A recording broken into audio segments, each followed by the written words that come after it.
Whenever. Hey guys. Good evening, our Patriot family, and welcome to another new segment of the Fight for Patriotism, where on Fridays, we will be discussing certain topics that could actually help us grow for a brighter and happier future. On tonight's episode, we will be discussing how we are preparing for our future so that way we can get and share ideas so we could help one another in understanding what we actually need.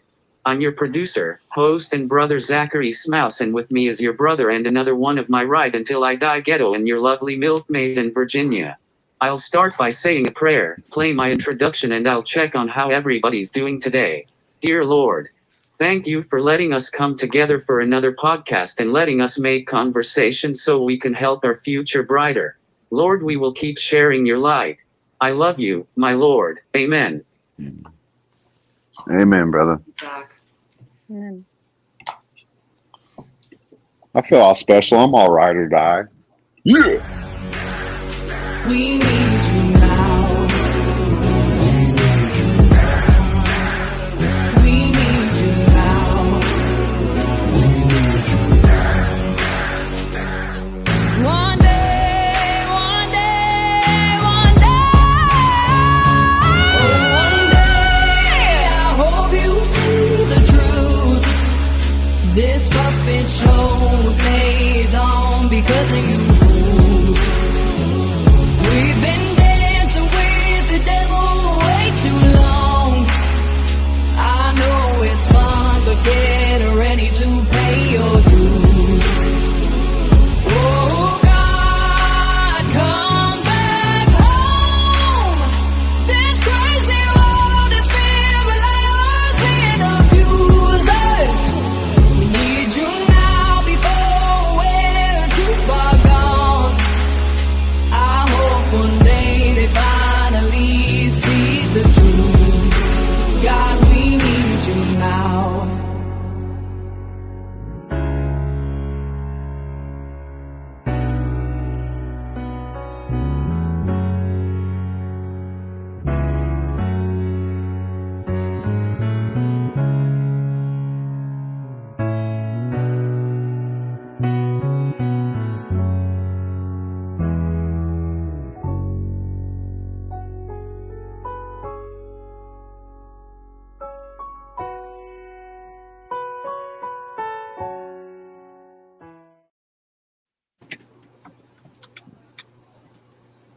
Nice, Zach.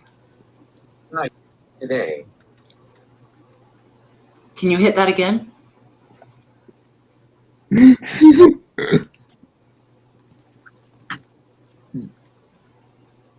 how are you guys doing today? Oh, how are we doing today? Oh, shit, Zach. Not bad. My oldest son came over for the first time in quite a long time, and I made dinner. Actually, ties in with the topic. Hey, Crystal. I used some canned bratwurst and canned chili that I had made like a year ago. And I made like chili dogs, but it was chili bratwurst. So I had like these long sub rolls and cooked the kielbasa. I mean, they were in the jars for a long time, but put them together, got a lot of flavor going, and then put those on buns with, other stuff, cheese, sour cream, whatever you want, It was pretty exciting. I've never tried that before, like mixing that recipe. I thoroughly encourage everyone, try what you can and do different stuff with it. Yeah. I'm glad I'm not standing downwind from you. Right? Whatever. That sounds amazingly good. I'm listening to it. I'm like, oh my God, my dinner was boring. I'm Gotta doing think good, outside brother. the buns. Right? Or think inside the buns, too. Think inside the buns sometimes. I'm staying up way past my bedtime. I'd be in bed a couple of hours ago, but not tonight. We're holding her hostage. It's like your internet boyfriend is on. Well, there is that, and And he wanted me to come talk to him, so I couldn't deny him.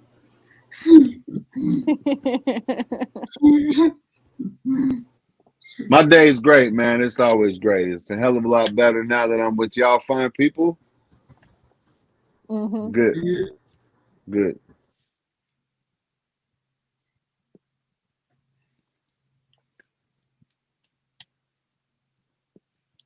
How's your day going, Miss Milkmaid? Oh. Well, I had a 3-year-old with me all day long who asked why about 30 gazillion times, and I hardly got anything done. Why? I moved the cows. Why? Why? Because that's the ending phrase right there. No, Why? I found if she asked why too many times, I just ask her a question in return, and that generally ends it. Right. I used to just do the why back. I used to constantly just do the why back. Why? Why are you saying why? Why? Then it makes them think. I actually encourage the whys because, like, I was told to stop asking why, and to me that didn't make sense, and so I kept asking why all the way until I was an adult, and now I pretty much say ask why like a 3-year-old. Why? Yeah. Why? It's not a bad thing, honestly. Yeah, they're curious. You know what I mean? Mm-hmm. Well, she's smart and does it to mess with my head. I think Zach's about to say My something. day was good. Worked and had a good nap. That's what's up. Uh-oh. Virginia's like, man, I'm out of here. Let's get this.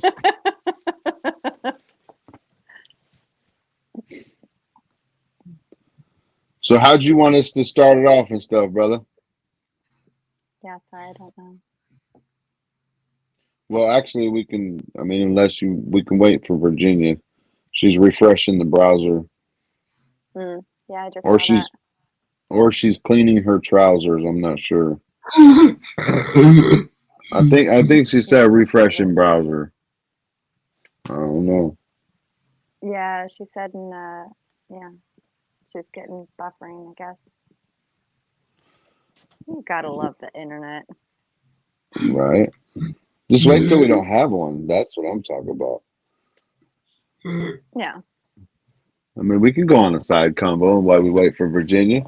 You think the world would be better without the internet right now, Milkmaid? I don't know. Yes and no. I learned a lot of what I needed to learn because I didn't have somebody before me to teach me, or that. Yeah, that's true. Yeah, I'm always thinking all bad, but yeah, you're right. I mean, I've learned a lot on here. I definitely probably wouldn't be canning right now. Am I back? Yeah, you were circly for a second. Yeah, I could tell because all of y'all went circles. Oh, okay. No, I like the information that's available and the learning experiences that I can get from the internet, but if it went away, I would miss that. But Yeah. that's because we don't have the same thing that we used to have. Right. Zach's gonna say something.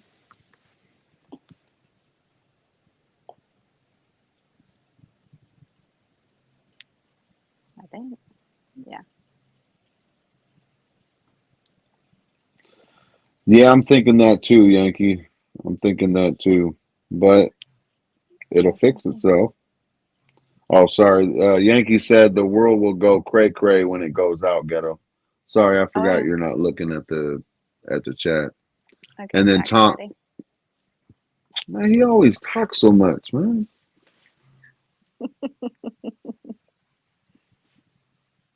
I do, but it helps me. Honestly, if I had no internet, I would have not much of a life.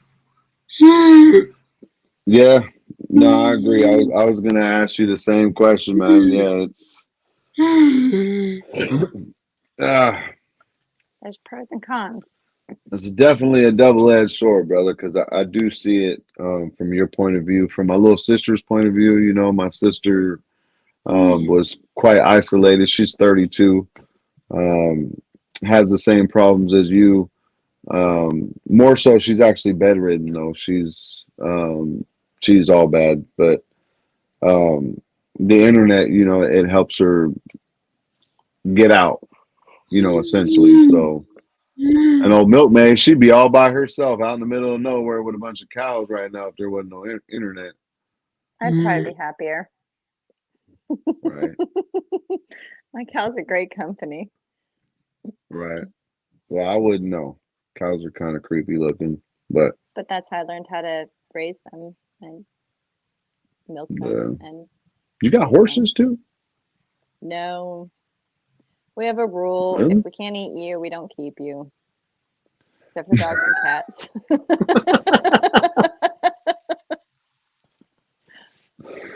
Yeah, she said, if we can't eat you, we don't keep you. All right. Pretty much. You can eat horses, though. I mean, I wouldn't. I don't know if I ever have, but Actually, Cross, supposed to you be they're know, pretty greasy. But like, I yeah, would think you so. can. I grew up with horses, and I have this. They're like dogs and cats to me. I would have Yeah, a really hard time. Right. Tom's like, no. Still Tree said if there wasn't any internet, Zach would have more time for the ladies. Tony Smith said without the net, it would go back to board games and card games, visiting neighbors. Don't sound all that bad, really. No. And Well, Yankees eventually. right. Virginia don't love us anymore. She's taking her time. She probably had to get another AOL CD, man. She needs to up her hours. Potentially. Right. No, I don't know. I've learned a lot, and I don't know where I phased out. Where did I phase out? Where I was circling. I don't think you were saying anything when you phased out. Oh, well, what I was I don't saying think- is it kind of sort of replaced a little bit my learning experience on how to do all the farming and the food preservation and all of that stuff that I didn't get from my family that used to be a generational thing that was passed on. Yeah. So I am grateful for that, but Yeah. it has its flaws. Is that? I prefer no internet because people wouldn't be so involved in business that's not theirs. Amen. Straight up. Yeah. Bug Dude 100%. said, I'm thinking he's directing it towards you, but Bug Dude said, what do you think the first person that milked a cow was thinking? Looks like somebody got some food from that. I don't know. Like for real though, just looking over at a cow like I think I can do the same thing to her as what I do with my wife.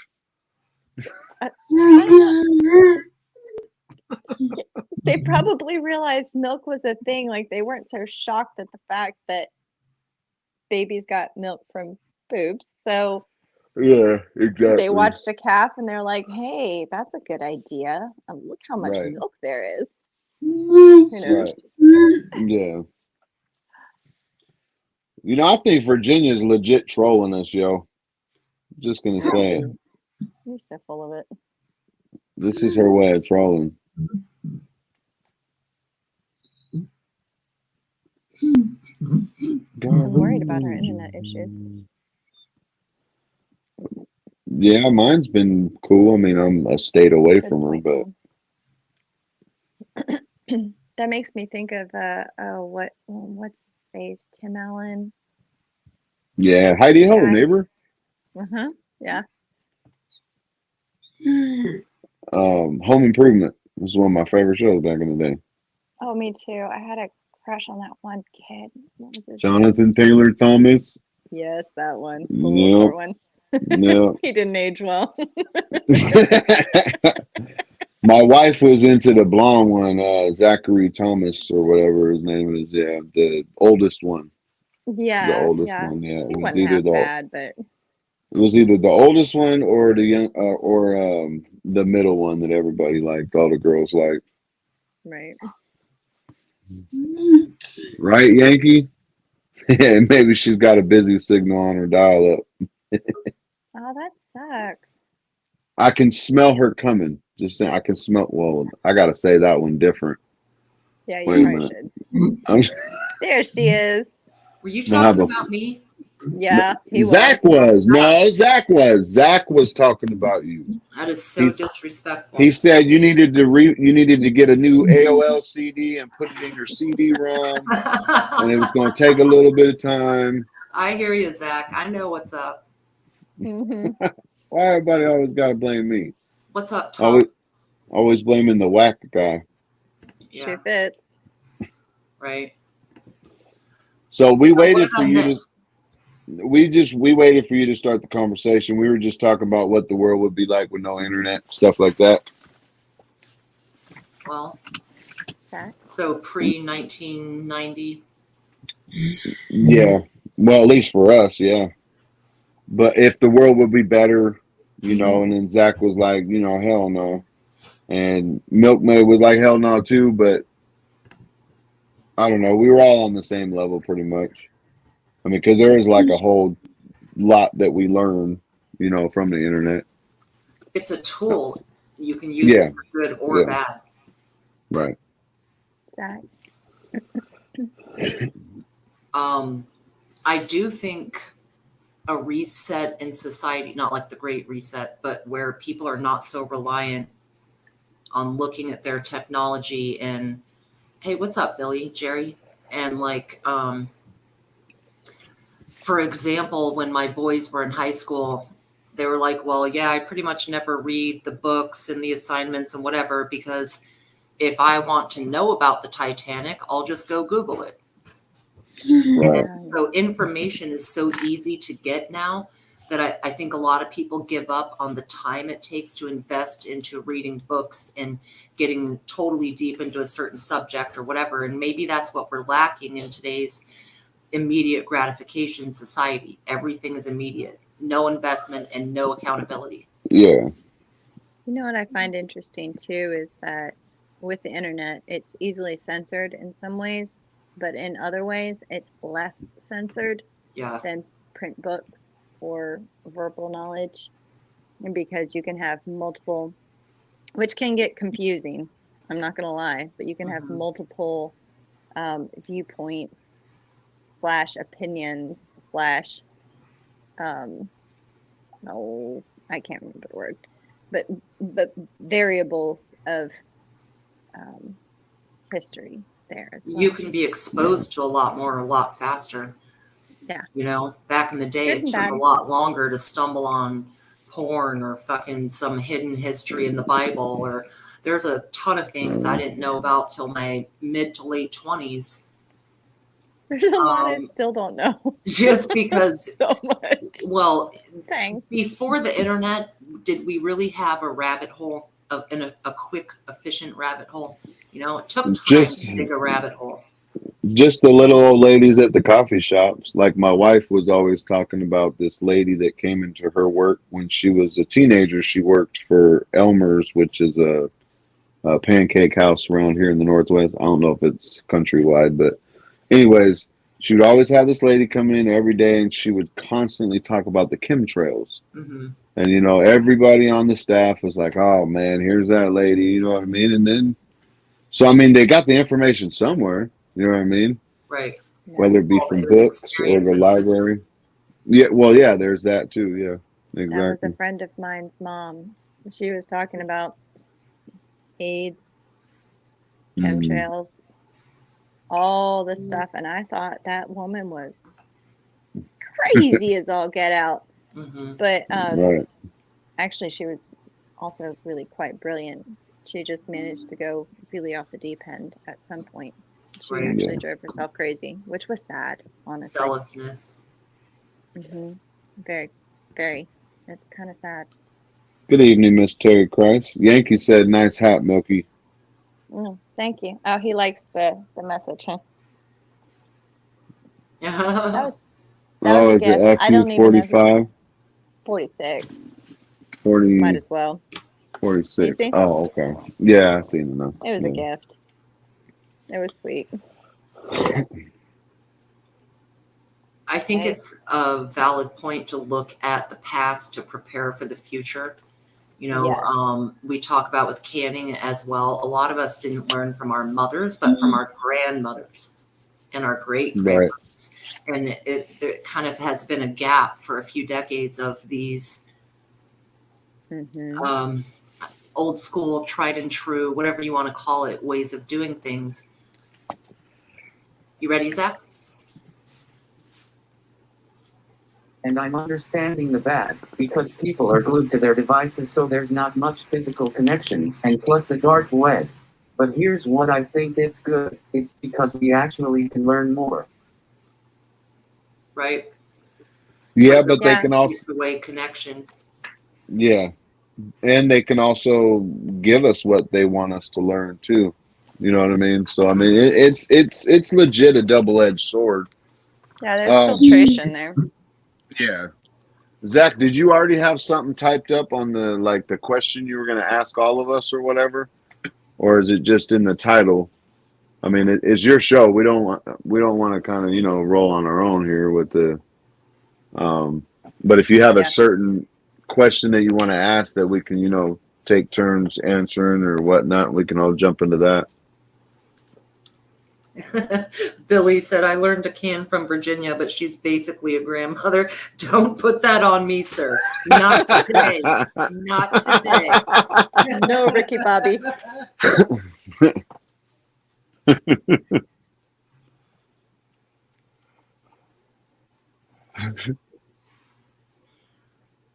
Well, that's something we lose with technology is the word of mouth learning. You see with Native Americans, you see with Asians, you see with Irish and English, and it goes on and on and on that people taught their kids who taught their kids.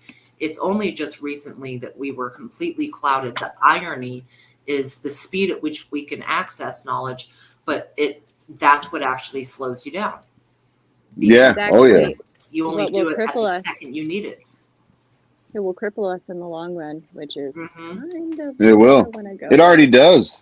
this. It already does with the fear and stuff. Like when we were growing up and we had the proverbial white van giving out candy to kids, right? We Mhm. didn't know about it until the next day on the newspaper or at 7 o'clock when the news came on. You know what I mean? They didn't do just emergency broadcasts. Bam, it's on everybody's TV right You when had they to found sit out. in fear. Yeah, we had to wait to know. You know what I mean? Like Yeah. right now, it's boom, there's a dude rolling around in a van. I'll get an alert within seconds. And then all of a sudden, oh my God, not again. I don't want to get in that van again. All yours, brother.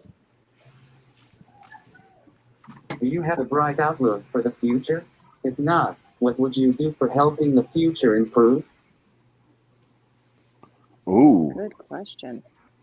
ladies first. Look at you. Hey, How are we going I to do just want this? to. Are we going to go I want to clockwise say or ditto. counterclockwise?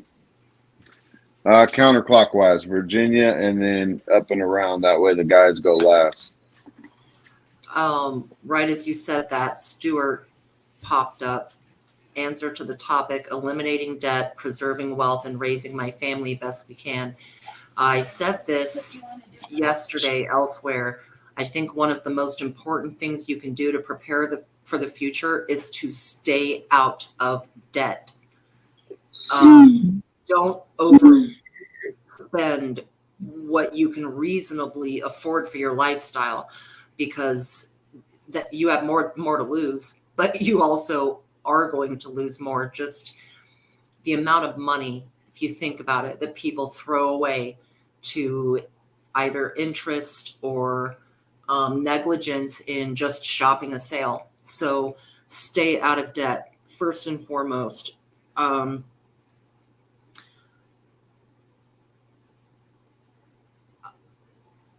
As far as an outlook for the future, Zach, I'm kind of like in Goldilocks and the Three Bears. I don't think it's going to get too hot, too cold. It's going to settle in the middle, unfortunately, meaning we're going to have a huge population of drones, just people who are not engaged for various reasons. And it'll be a separation even further of the top, very top trillionaires or whatever, and the rest of us. And I think it's going to be pretty level. I think we're going to go through a bout of communism.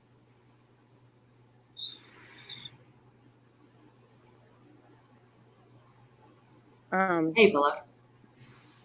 Are you done? Yes, ma'am. Sorry. I just wanted to make sure I didn't jump in before you finished any thoughts or anything like that.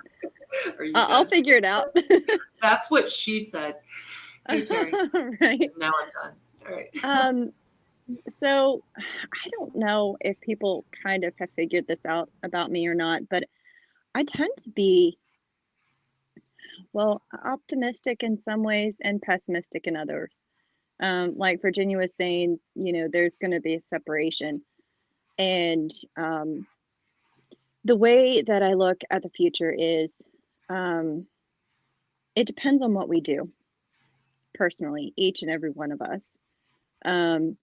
We can go along with the flow, we can kind of stumble along, or we can break out of the path that was set for us, that everybody's been going blindly stumbling down through ignorance, which, I think we can all claim to a certain degree, not realizing what was kind of being set before us. But I think short term, I'm a little pessimistic. I think it's not terribly bright, but I think if we can find the fortitude to really dig deep and reclaim some things like integrity, honor, resilience, fortitude, that kind of thing. Those are like baseline things that I think that we kind of need to, because when I look at the future, what I'm looking at is not going to be fixed in my lifetime. It's going to be fixed in the next couple of lifetimes. Mm-hmm. And so I can do everything on my level, but it's also going to trickle down to my children and my grandchildren and that kind of thing. And if you don't have children or grandchildren, the people around you that you can influence to be prepared, number one, for what's coming. Because if you're not prepared, then you're not going to be able to influence anybody, because you're going to be like everybody else, scrambling to survive. But if you can influence those around you to take those basic steps, sorry, fog in my throat. But if you can influence those around you to take those steps, to pass that on, the ideals, the history, the reasoning behind why we do what we do for freedom, basically, which entails all of the other stuff, personal responsibility, all of that other stuff, then I think that the future can be bright, but it's going to actually take sacrifice on our own part. And I don't think a lot of people are actually willing to take that on. Like, it sounds great and it sounds good and it sounds sexy, but it's actually going to entail a lot of challenge and suffering on our part in order to impart that for the next generation. That's kind of how I see whether it's bright or not, is whether we actually make that decision to do that. If that makes sense. As far as people taking sacrifices, do you think that there's a turning point? Do you think that a person who may not do it today might find a turning point at which point they did? At which point they do decide to turn? Yeah, to sacrifice their lifestyle, their expectations, their spending, their point of view. Like, do you think that even people who are resistant kind of now are still able to grow and do that? Or are we past the point of no return? I think it'll be a few people.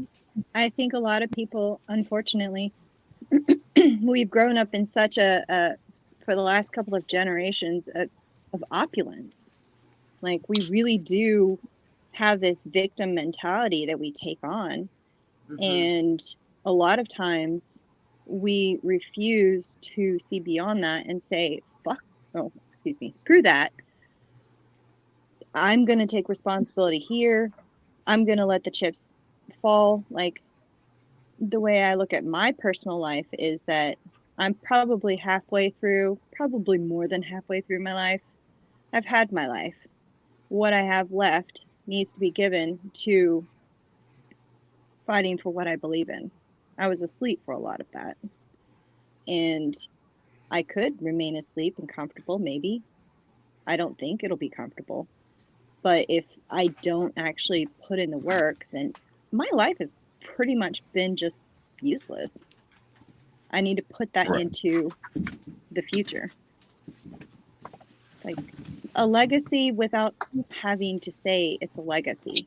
You know what I mean? Well, you have done that. I think, more than you give yourself credit for.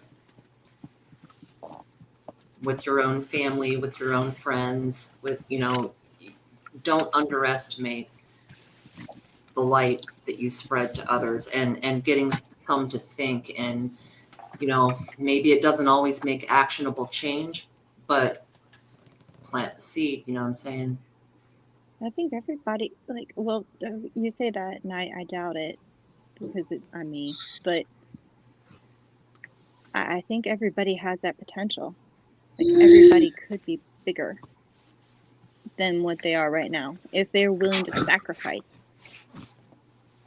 That whole thing with freedom, yeah, that's about sacrifice. That's about willing to die on that hill. And it's not just that glorious hill, it's the everyday struggle to do that. But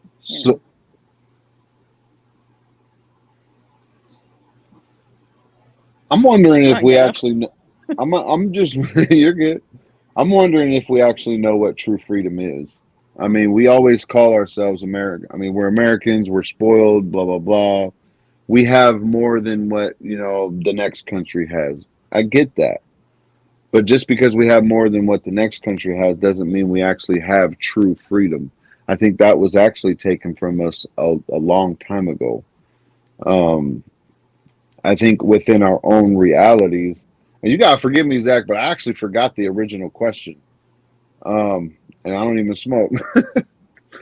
But I think, let him repeat it. Yeah, please do repeat it.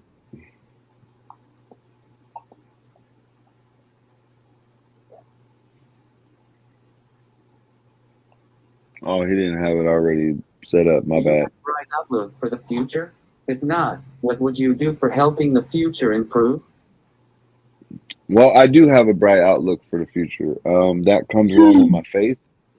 That comes along with a strong faith, not just in God, but in myself, and knowing that I'm able to teach my children what they need to survive.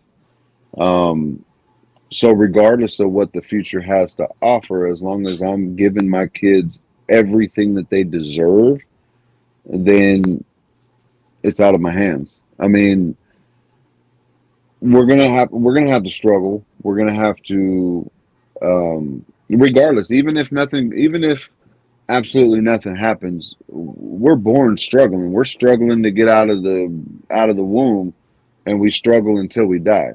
Even on our deathbeds, usually we struggle.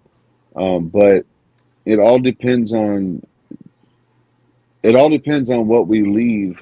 Like Milkmaid was saying, legacy or whatnot. It all depends on what we leave behind.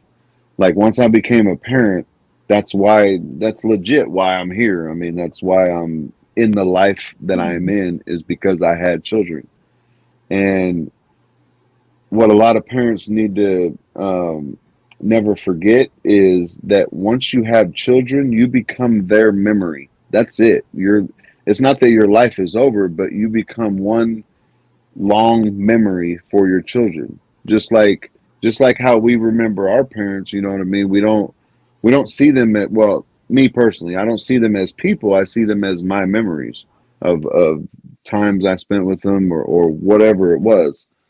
And as long as I make those memories last and I ingrain them into my children's hearts and minds, um, then I will have done everything that I set out to do, regardless on if it's going to be good or bad. We don't know the future, man.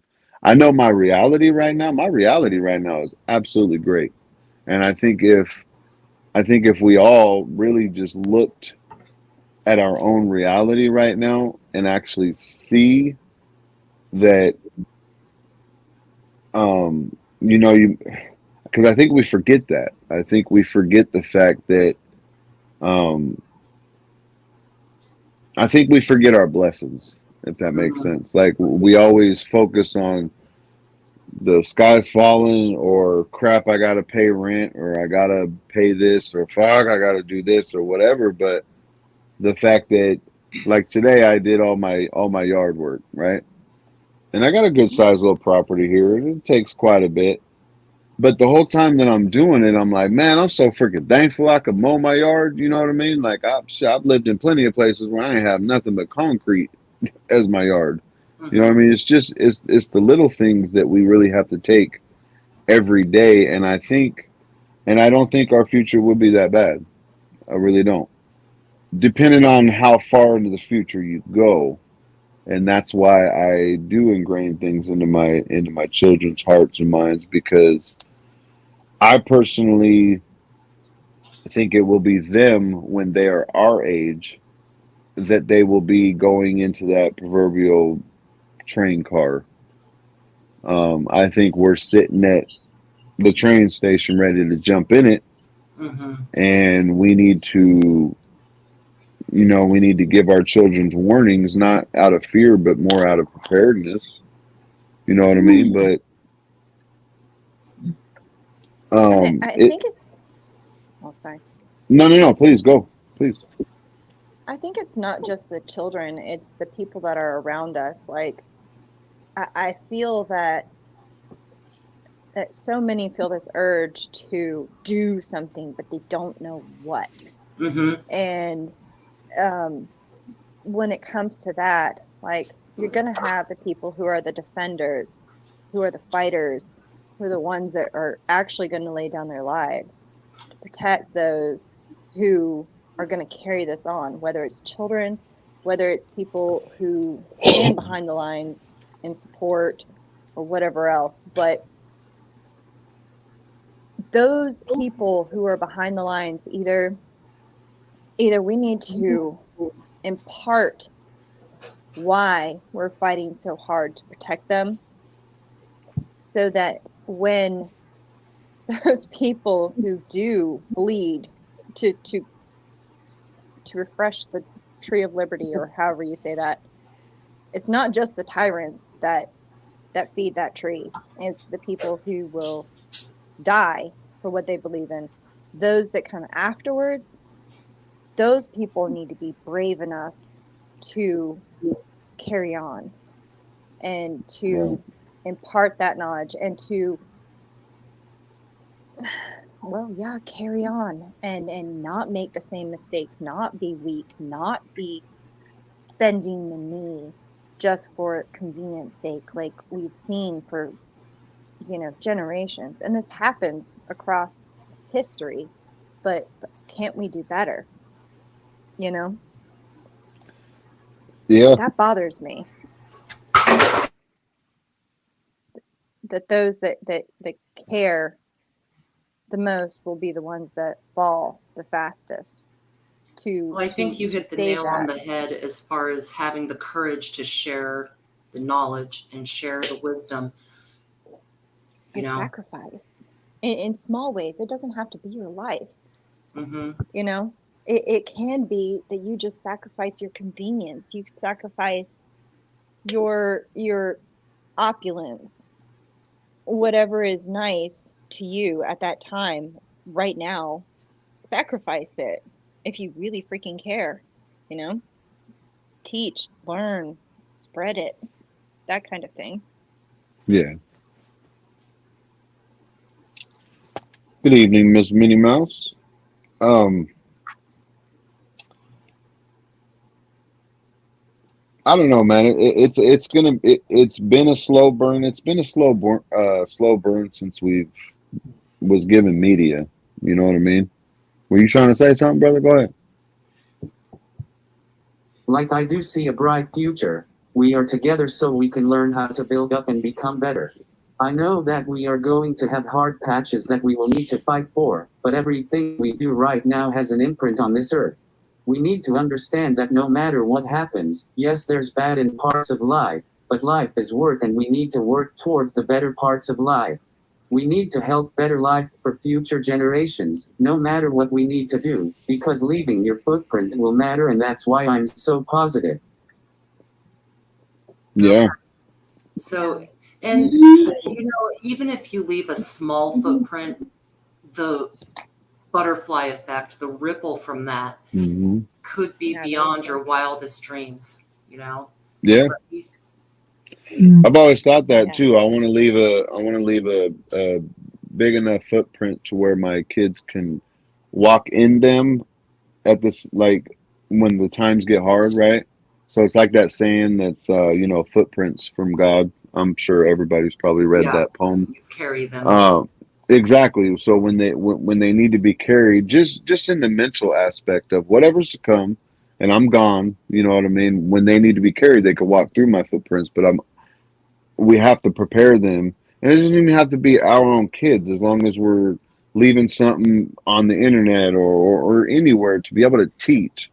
You know what I mean? That's why I love hearing you speak, Milkmaid, is you're always, pushing that teach, teach, teach. Yes, that's exactly what we're here for. We need to teach. If we only had people that wanted to teach so freaking hard when we were growing up, we may have came out a little bit different. You know what I mean? We may have been a little bit more prepared. It's the are not factor of ideas. Hmm. Mm.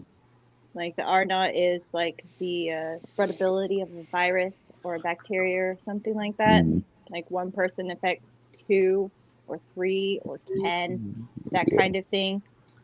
It's If we exponential. can, it's exponential, exactly. And if that's possible, and I am pessimistic, I think a lot won't stand. It's the way it goes. I was raised as an optimist. Life hit me in the face, and I realized that I was more pessimistic. But I think there's a healthy balance there. I'm coming to realize where I need to not be quite so pessimistic and try to be a little more optimistic, because even though I tend to the pessimistic side and feel like so many will bend because history has said so, I feel that, Right. you know, it is inside of people that they can stand and do that. They just have to personally look inside and decide that's something, the hill that's worth dying on. You know, Right. Oh yeah. we need to stop being so, be self-centered enough to take care of your family. Don't be self-centered so much that you're not even thinking about the future, because what's the point of life for that? You know? It kind of it defeats, I think, the whole purpose of life. Even though not one of us Yeah. know the actual purpose of life, but we know the tools that are needed, and that's why it's so detrimental that we don't let let's say, just one example, let the UBI happen. You know what I mean? We don't want these certain things. We want to stop these certain things from happening, because once you take a person's purposefulness, you pretty much take their life. That's it. You know what I mean? You don't have nothing else to fight for. You don't have nothing to um you don't have nothing to teach. You don't have nothing to learn. You're just there. You're pretty much a Resistance freaking levels are android. so high. Yeah. We've already removed that. Hmm. We have removed people's purpose. Yeah. We've replaced it with a false thing where it wasn't just to survive or to take care of your family. Now it's like this myriad of middlemen, so to speak, in your life that Mhm. goes from your actual actions to what you get from it. And I think that has really messed with people's lives, and especially with kids. Oh, God. Yeah. We can hear you. Your visual's out, but we can hear you, I think. I felt like that dude from the movie Scream came up behind her, and now she's I'm alive. she's like, oh God.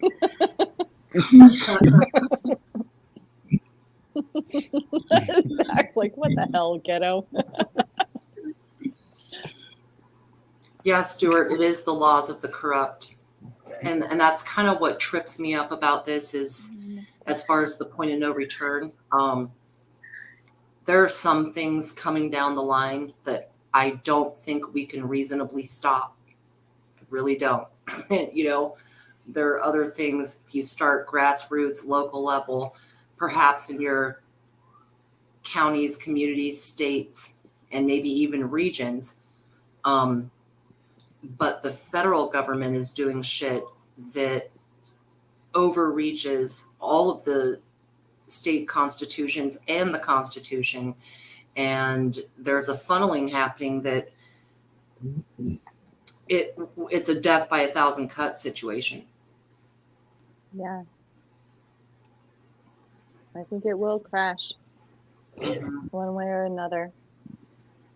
I just don't think we're going to notice it when it crashes, honestly. No. Oh, sorry, ghetto. My you're second good. question is, if life does go south for a while, are you physically and mentally set to be prepared for going through hard times?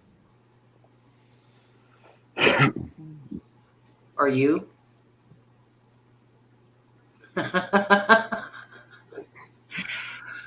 So shit hits the fan. Are we physically Such and a mentally troll. ready?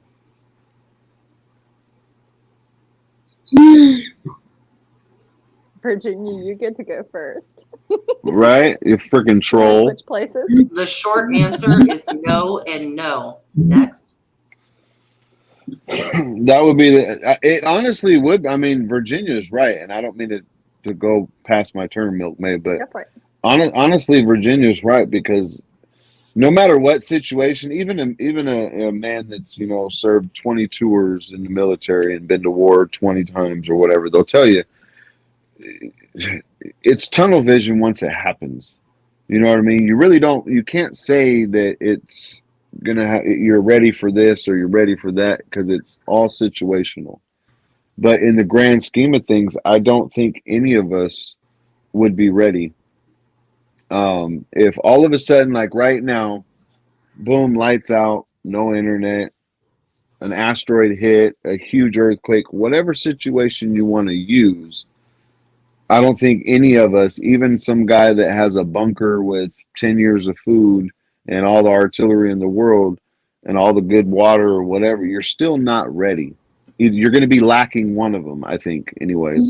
You're going to either be lacking physically or emotionally or mentally or whatever, because, again, when it happens, my wife might be clear across town. I'm not emotionally ready to fight my way across town to go get my wife. You know what I mean? It's situational. Yeah. Will you shit your pants? It depends.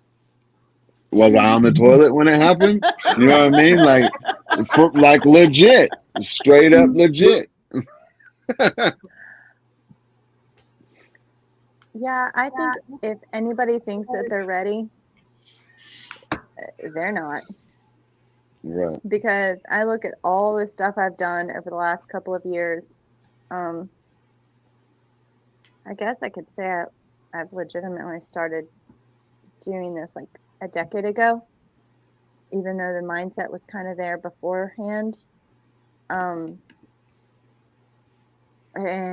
I look at everything, whether it's slow fade or fast and hard. I look at where I'm at and I'm like, no, I don't want to collapse, because I see what could happen either way, and it's terrifying if you want to look at it. And it shouldn't be, you shouldn't face that fearfully. It should be a driving factor to get more and more prepared. And this was okay. So I hope you don't mind, Zach, but this was brought up a while ago, and it was something that I had read a long time ago, and it was a forum post by a guy named ▴ᖿᑿᘿᑲ. He put there was a survival forum, and I think it was back in like 2011, maybe 2013, something like that. And they were talking about different stuff, and he was in Sarajevo when they were cut off from supplies for a year. Okay, and it's an urban environment, and basically he recounted his story, and very bad English, by the way, but he recounted what happened with people when that occurred, and what was valuable, what wasn't, what helped them survive, and what got people killed. And I think it's extremely valuable if anybody is ever interested. I think he does some kind of survival school thing or whatever. But what ended up happening is he put this post. Thank you. He put a post in a forum, and everybody who had half a brain paid attention, because they realized that this is a person who actually lived through the events that we're potentially looking at. It could be slightly different, but what you can get is the gist of what a collapse can look like. Same with people who've gone through Venezuela, people around the world. We are so privileged here in the US. We have no freaking clue, most of us, what humanity is capable of. Throughout history, at least, there was not so much opulence that people didn't understand how hard it was to survive.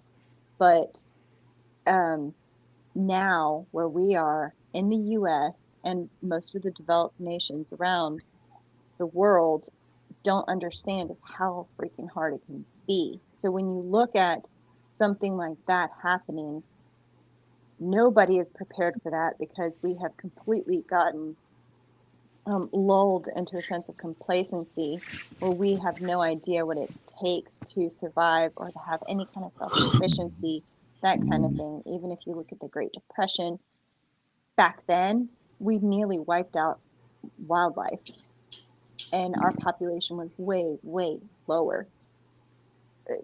Fast forward to now, if we had any kind of serious food shortages, any kind of thing, don't even throw another world war into it, just food shortages alone, and you're looking at some pretty catastrophic stuff occurring, and nobody wants to pay attention to that. They want to play these scenario games and stuff like that. That's fine, but if we want to look at it really deeply, we need to be aware that we're going to be facing some pretty hard times. Yeah. Whether it's, before November, or whether it's in the next 8 years. That's a reality. Like, if you look at the numbers, it's a reality. Yeah. Statistically, that's where we're heading. Economically, across the board. Before you say what you're saying there, Zach, put Grumpy Acres Farm comment up there, please. So Milkmaid can see it. He's yeah. Smart. Oh, yeah. Thank you, brother. Hold on, let me see. Well, I don't think he put it up there yet. Yeah, there you go. Okay. Yes. Very eloquent. Yeah, that's perfect. What's up, Hawk? Sorry, brother. What'd you have to say, man? Well, I'm mentally prepared because I have God protecting me, but it literally scares me physically. I know that I have my dad, but honestly, if we do turn into a country like Venezuela, the government will try to take people like me out first because they think that I'm not worthy of helping. Yeah, that's a very real possibility, dude, unfortunately. Yeah, that's the absolute fact of it, Zach. It really is. Yeah, and it got down to that terrifying. point. Yeah. Yeah, but the good thing about it is, you're not just some dumbass and don't think you'll ever be touched because you got problems. You know what I mean? Right. Like there's a lot of people out there that's not even thinking like you are. And that's what's important, dude. That really is. Yeah. I don't think the way it's And gonna the way go ahead, Michael. I was going to say, quite frankly, all of us have a lot of different problems that we don't recognize. Yeah. We're not Challenges, whatever you want to call them, you know? yeah. And I hate that, Zach, because you're right. I hate that so much. I don't think any of us would ever be mentally prepared, like if, you know, the original question, if shit hits the fan, etc. I don't think any of us, even if we're all prepped up, again, 10 years of food, whatever, I don't think any of us would be ready to completely delete our children's future, because that's what's going to happen. I mean, our children would have to go through this struggle of life, and I've had to go through it a little bit just with everything that's going on these last 2 years. You know, I have a teenager, you know, she's 16 years old, and she's struggled with a lot of the, well, what's the point of going to college or educating myself? I mean, she's a straight A student. She really is a great kid. She's a great person. And she's going to have a lot to offer this world. But once she started seeing, not stuff that she heard from me, but just seeing the ads, you know what I mean? She's just seeing simple ads on a YouTube. She has absolutely no social media account. She watches YouTube, but not like the news and stuff like that. But it's like, I forgot what it was. But anyways, like art stuff, right? And Spotify. But she goes off the ads to where it's like just the ads themselves are just, they're getting into our kids' psyche, you know what I mean? Like it, and that's, you know, was something that we had to address that I never even thought we would. And mentally, even spiritually, yeah, I got faith in God, but that doesn't mean it's not going to be tested, you know what I mean? But at the end of the day, we're not ready. I don't care who you are. Nobody's ready to see their kid and say, hey, your future is scavenging for fucking, you know, canned food at, you know what I mean? Like there's just, or eating rats or raccoons, or, I mean, that's not a future you want to see for your child. That's the harsh reality that I've said to a couple of people in the past who are like, I'm going to fight for this now so my children won't feel it.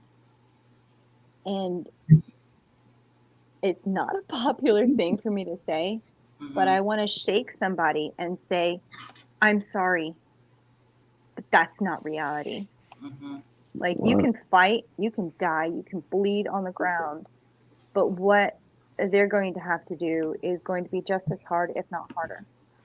So with your children, unfortunately, what we have to face is, you know, that hard times make soft men, you know, that whole thing, right? Yeah. Oh, yeah. We've had good times that have made weak people. And I'm sorry if that offends people, but we are freaking weak. People fall apart at death right now. Yes, death sucks, but it is a part of life.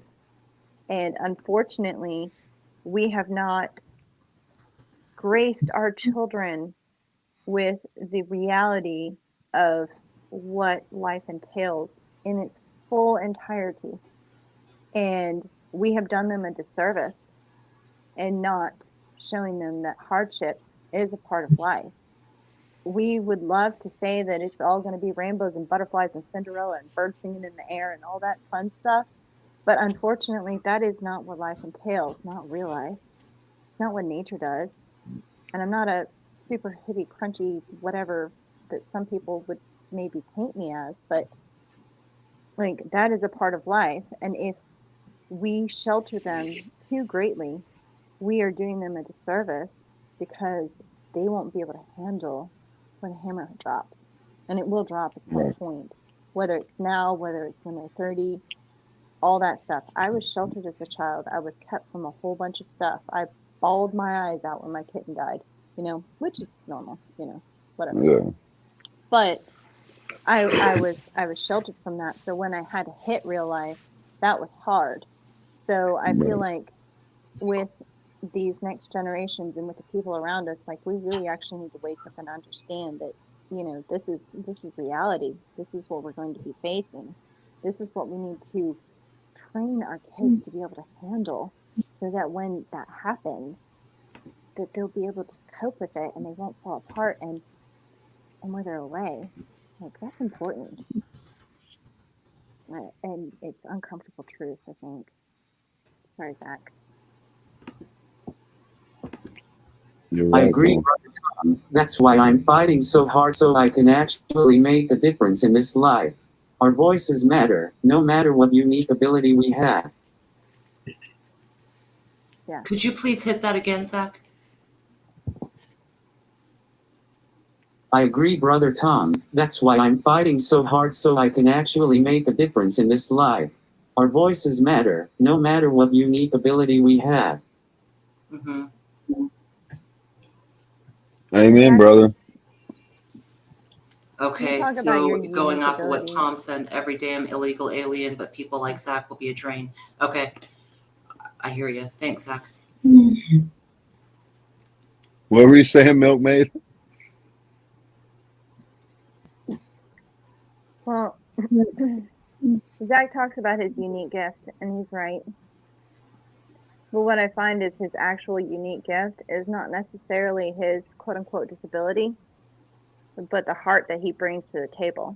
Right. It has nothing to do with whether he can or can't do this or that or the other. It's the heart that he brings. And I think that is what has been his major draw to people. And the fact that he brings that means that he has more influence than he probably would have otherwise. It's not just because of his unique ability. It's because of the heart that he brings to it. And that, I think, is what is his unique ability. If I may be so bold to say. No, you are. That's perfect. I'll go off screen. that's well said. Legit. That's completely legit. Mm-hmm.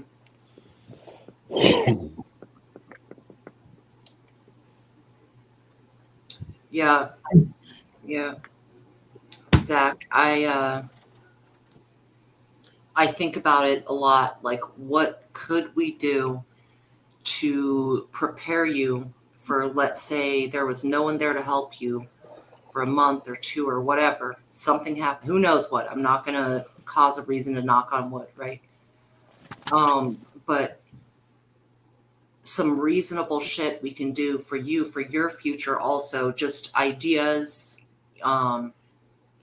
ways to store food, make sure, with all of your apps and jobs, you're setting up security, making some income. But that is, not going to lie, as far as the future goes. If you're not set up and invested into something well enough, I don't mean investing in the stock market. I mean, whatever way to make some cash flow, and you no longer have people around you to take care of you, it'll be a situation. So I think that's the harshest truth in this room right now, is you are kind of a sitting duck if something happens to the people around you. And I'm not sure what the solution is,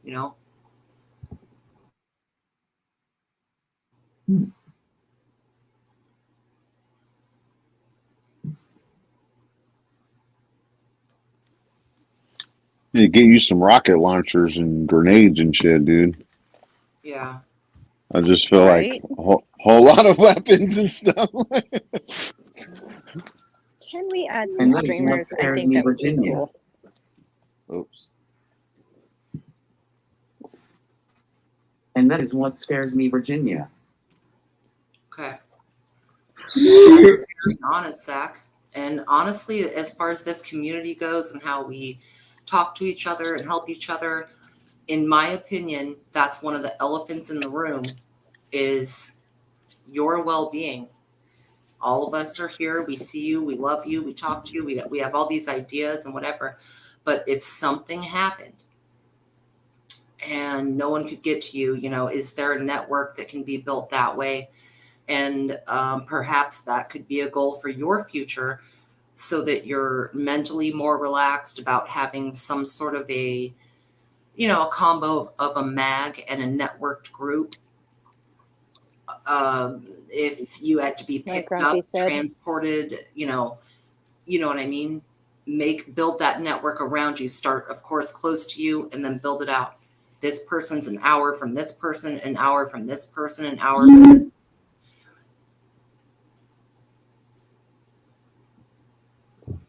Amen, Grumpy. And yeah, 100%, Virginia. I imagine there's plenty of people just in your chat that are probably at least around your area. You know what I mean?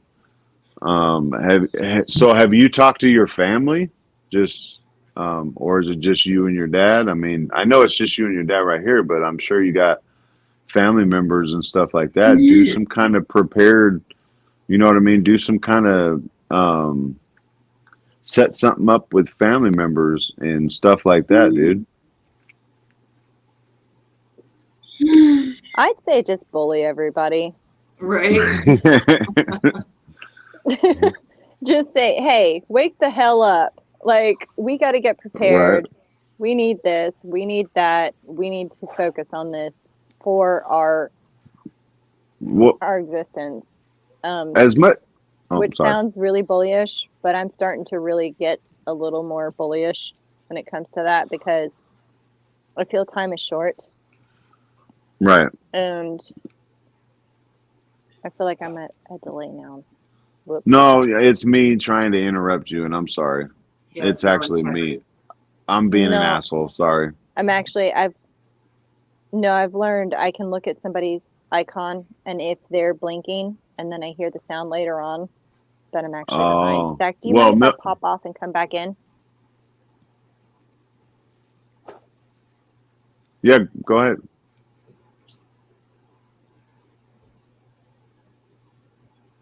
Dang, I was going to say something all smart, and then I interrupted her. And look at them driving her out. Milkmaid is not a mean girl in any way, shape, or form. Who the hell said that? She thinks sometimes. Oh, yeah. I mean, that's what she just said. I don't want to come across harsh, but hey, just be honest. Be honest. I mean, I just told Zach he's a sitting duck. How much more honest than that?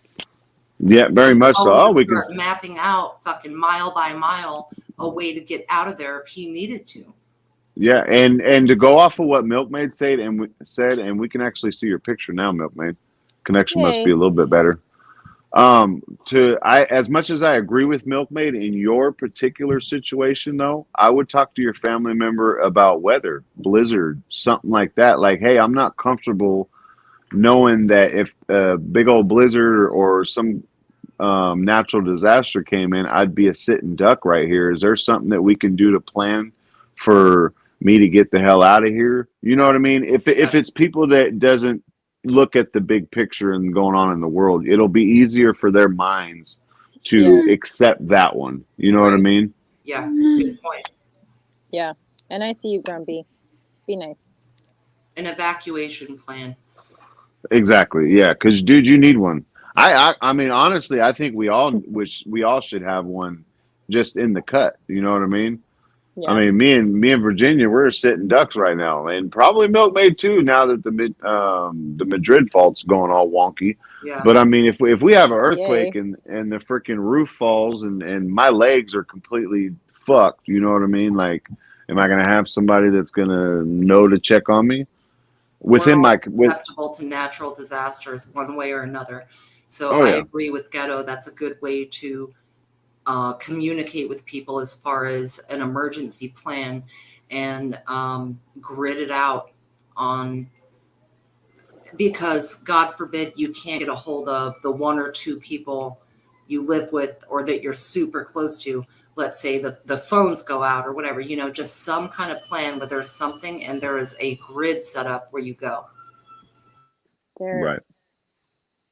There is so much to cover when it comes to that kind of stuff that it's sometimes mind-blowing to me.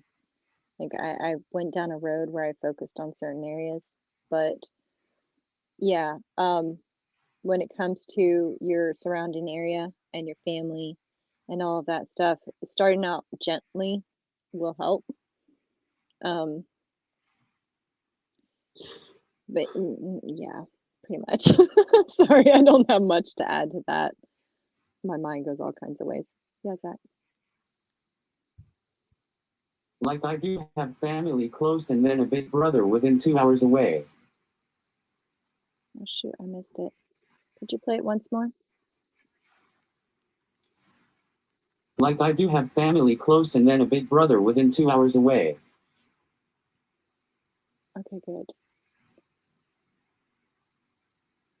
And may I ask, are they kind of on the same mindset or kind of halfway there-ish? Yeah. Still a little head in the sand, maybe?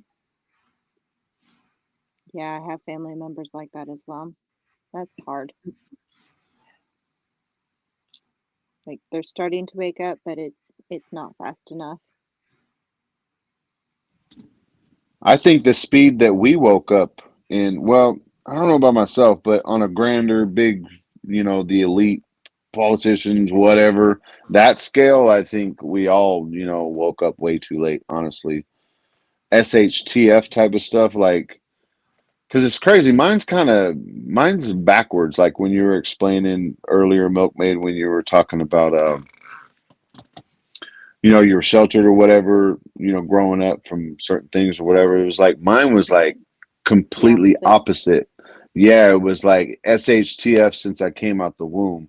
You know what I mean? I was born addicted. I was, you know, blah blah blah blah blah. But once I got to an adult, that's when I became complacent. You know, I mean, I was working to get where I'm at right now, but I was still complacent. I completely ignored the politics. I ignored the everything, and just focused on myself because, you know, I wanted a future more than anything, especially once I had kids. And then I woke up. You know what I mean? So it's You like, wanted that American dream that was a fallacy. You realized. yes, 100,000,000%. That's Yes, ma'am. painful. Yeah. Zach, What's up, brother? say something else. Like Dad understand and he has preps to reload powder. Good. That's what's up. So is your dad a prepper? Guess I've never asked you that. Well, that would be the very first start. I'm not sure what I missed when my internet bounced me, but because that would be that should be your main start, which I imagine you're thinking the same thing. Yeah.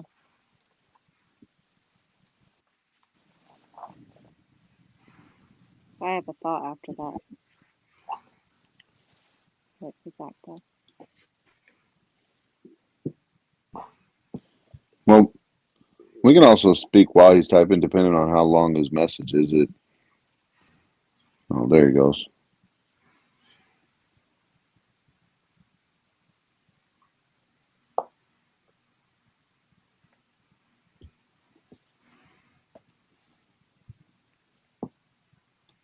Because I've also been thinking about stuff to do with my channel, and well, I can't say it in public. Never mind.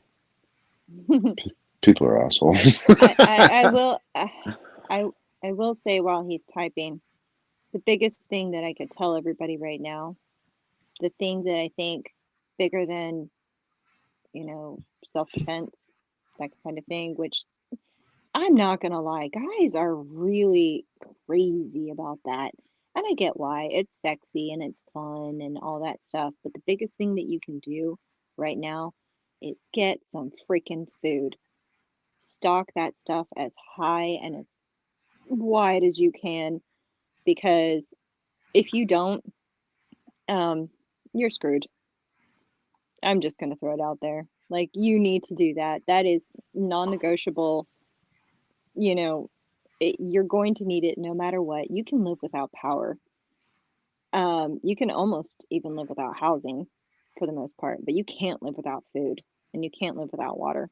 And I don't think many people will lose their housing, but if they don't have to throw their entire budget into food, then maybe they'll be able to keep their home. So that is definitely something that you're going to want to do, because you don't want to see your children starving or be hungry yourself. And Zach, I think it might be ready. Dad truly believes in the Second Amendment, but he doesn't prep anything other important things. That's why I'm trying my best to start Mylar bags. Yep. See, Zach gets it. That's what's up, Zach. And you know, it doesn't have to just be Mylar bags. I mean, some things last quite a while without even Mylar bags. Like, Yeah. go ahead and get your bulk stuff. A lot of people love to go for some of the prepackaged foods, and that's great for short term, like say 90 days. But if you're looking at a long term, maybe potentially a slower collapse, I would highly suggest looking into buying really bulk foods. You're going to get them at a better price. You're going to get healthier food, get some spices while you're at it, so that you don't get insanely bored with the food you have to eat, even though you'll be grateful. But getting that food is going to mean a lot in the long term. Even if it's just for the next year or two, you're going to be grateful that you did. I think a lot of people are starting to realize this, even in the mainstream, but yeah, stack that food. That's going to mean more than bullets sometimes. That's going to support your bullets for Right. if there's any kind of freedom kind of thing going on that people fantasize and romanticize. But look at logistics. Like, if you don't have supply, you're not going to be able to supply any kind of thing whatsoever. You're going to bend the knee because your kids are starving. Yeah. We're not going to need bullets if we ain't got no food. We're going to, I mean, are you Yeah. really ready to go put a bullet in somebody to take their pack of top ramen? You know what I mean? Like, there's no, it just makes no sense to not have the food, to not have the stuff ready.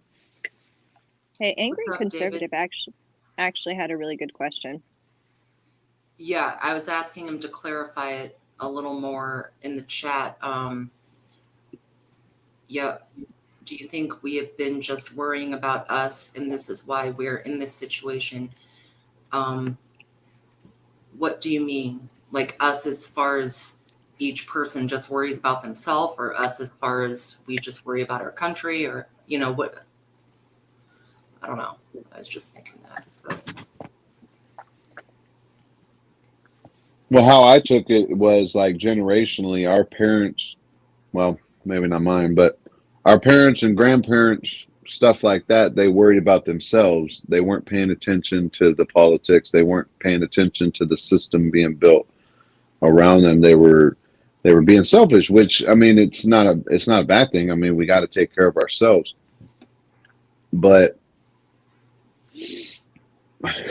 I think the more that we've done that generationally, that's how they were able to get so much power. I mean, that's how I read it anyways. I think we misinterpreted what the American dream was. The American dream was supposed to be that you could go from nothing to something and pass that on to your children. And I think somewhere along the line that got jaded or skewed or something Got turned like to a that, system. where, yeah, it was the now, you know, the convenience, all of Yeah. that stuff. You started to see that creep in. And while the convenience and the technology and all of that stuff did make it easier, there were hidden costs to that. And we are paying the price for that. And when it comes down to the whole are we just worrying about us? There's a thing too where like people asked if preppers are selfish. Are you selfish? And my thought to that was pretty much, okay, if you're not taking care of yourself, then you become a burden on another person, which is exactly how that system that you're talking about, ģeros, is set up. It's that the person who's not willing, or even in some cases unable to take care of themselves, usually it was on the family to rise above and take care of somebody who couldn't take care of themselves. Now it's like you just throw them on the system and somebody else's taxpayer dollars pay for everything, which sounds nice in some ways, but what it has ended up becoming is this slavery system, basically, where you're dependent on these systems and you have no way of getting out of that ever, and your family members just dump you on it. It's a wolf in sheep's clothing. I think we've bastardized the concept of life, liberty, and pursuit of joy. I think we've broken that down to the degree that it infringes on others' rights while at the same time supposedly supporting one segment's rights. And that's where we're having this misbalance. Is one guy will scream, this is right, the other guy will scream, this is wrong. The liberty part, life, I can see for life. Liberty, freedom means something different to different people. Pursuit of joy or happiness, certainly that would come in with sort of under the freedom umbrella. But the concept of freedom is perhaps what we're getting lost in the mud with. Everyone thinks they should be free to burn, loot, murder. Yeah. Because the same reason you have your rights, Oh, sorry, Virginia. I didn't mean to interrupt you.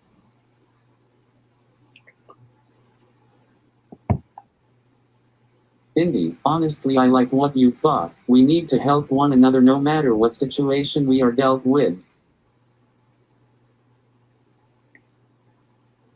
Yeah, unless they don't want to be helped.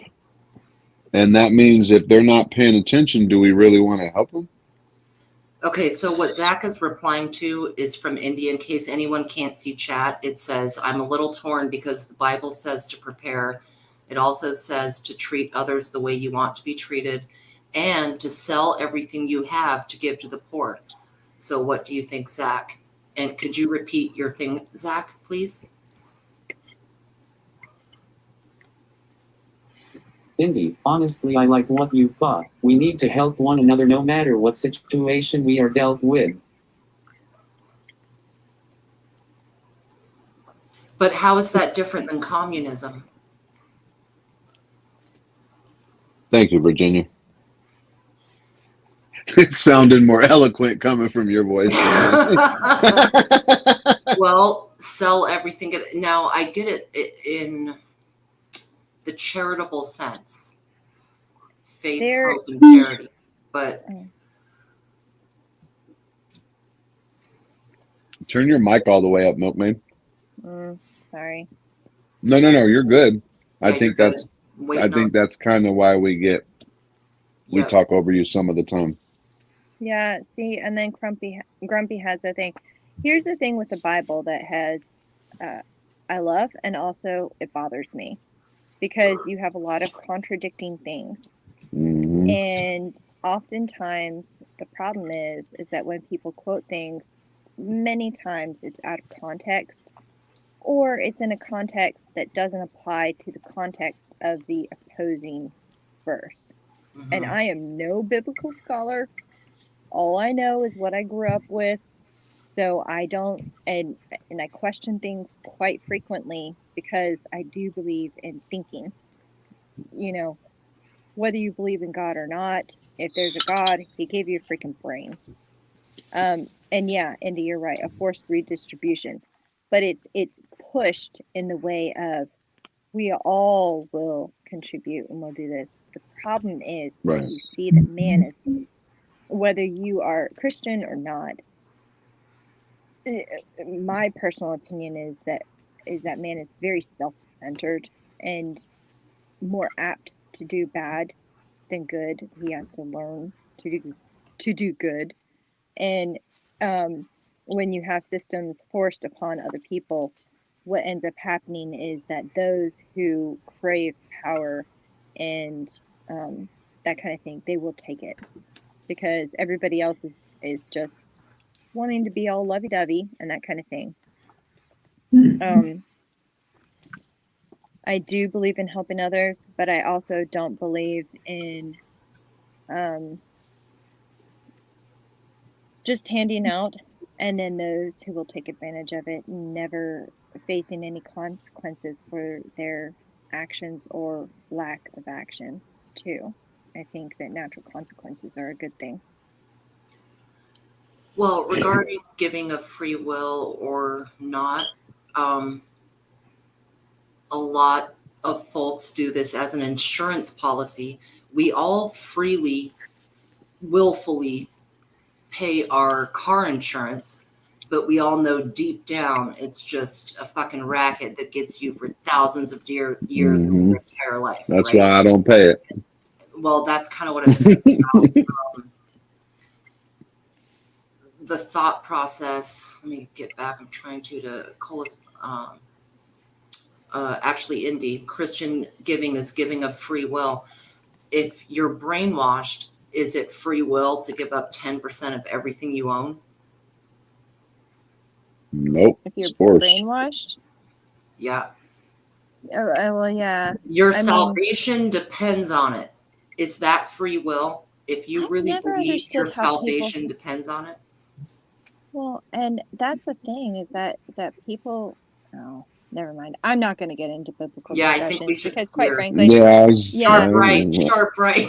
I wasn't gonna say it because y'all are ladies, but man. Deanne, Awkward Texan has a really good point in the fact that she has no problem helping others who generally can't help themselves, children, elderly, disabled, etc. Right. And I agree. But people are going to hate me for this within reason. Because when I built my first homestead, and please just hear me out on this, it's not meant to be a cruelty thing. Okay. But when I first was building my homestead on the property that was promised and was family land, I worked my ever-loving ass off. I was working so hard to even support my own family, okay? Meanwhile, my mom, who was in charge of the property, decided that God was going to take care of everybody. And so she let probably about, I added it up in my head, but everybody within her church, every family member who decided never to prepare for themselves, all the people who laughed at Noah, basically, okay? Yeah. All those people were going to congregate here and that God was going to take care of everybody. You know, food was going to magically grow, livestock was going to magically reproduce and never die, you know, all of this stuff. And I just couldn't believe that she was basically taking the food out of my children's mouth in the future to put into every person who openly laughed at me and said, "Nah, I'm not going to bother. I'm going to buy my Cheetos. I'm going to go, you know, out to eat. I'm going to buy all my dumb bullshit sorry, Zach, at the stores. I'm going to buy all this stuff that is meaningless. But, you know, if something happens, I'm going to show up at your door and you're going to feed me and magically it's going to happen." I was so flabbergasted by that. And the thing that I will say with that is you have to have some limitations, like share, teach, learn, all of that stuff. But there does come a time, like, help those who are desiring this. But there will come a time that you're going to have to say the boat can't take any more or everyone is going to sink. Yeah. Yeah. That Oh is yeah. a terrifying thought, and I hate the fact that I might see that one day.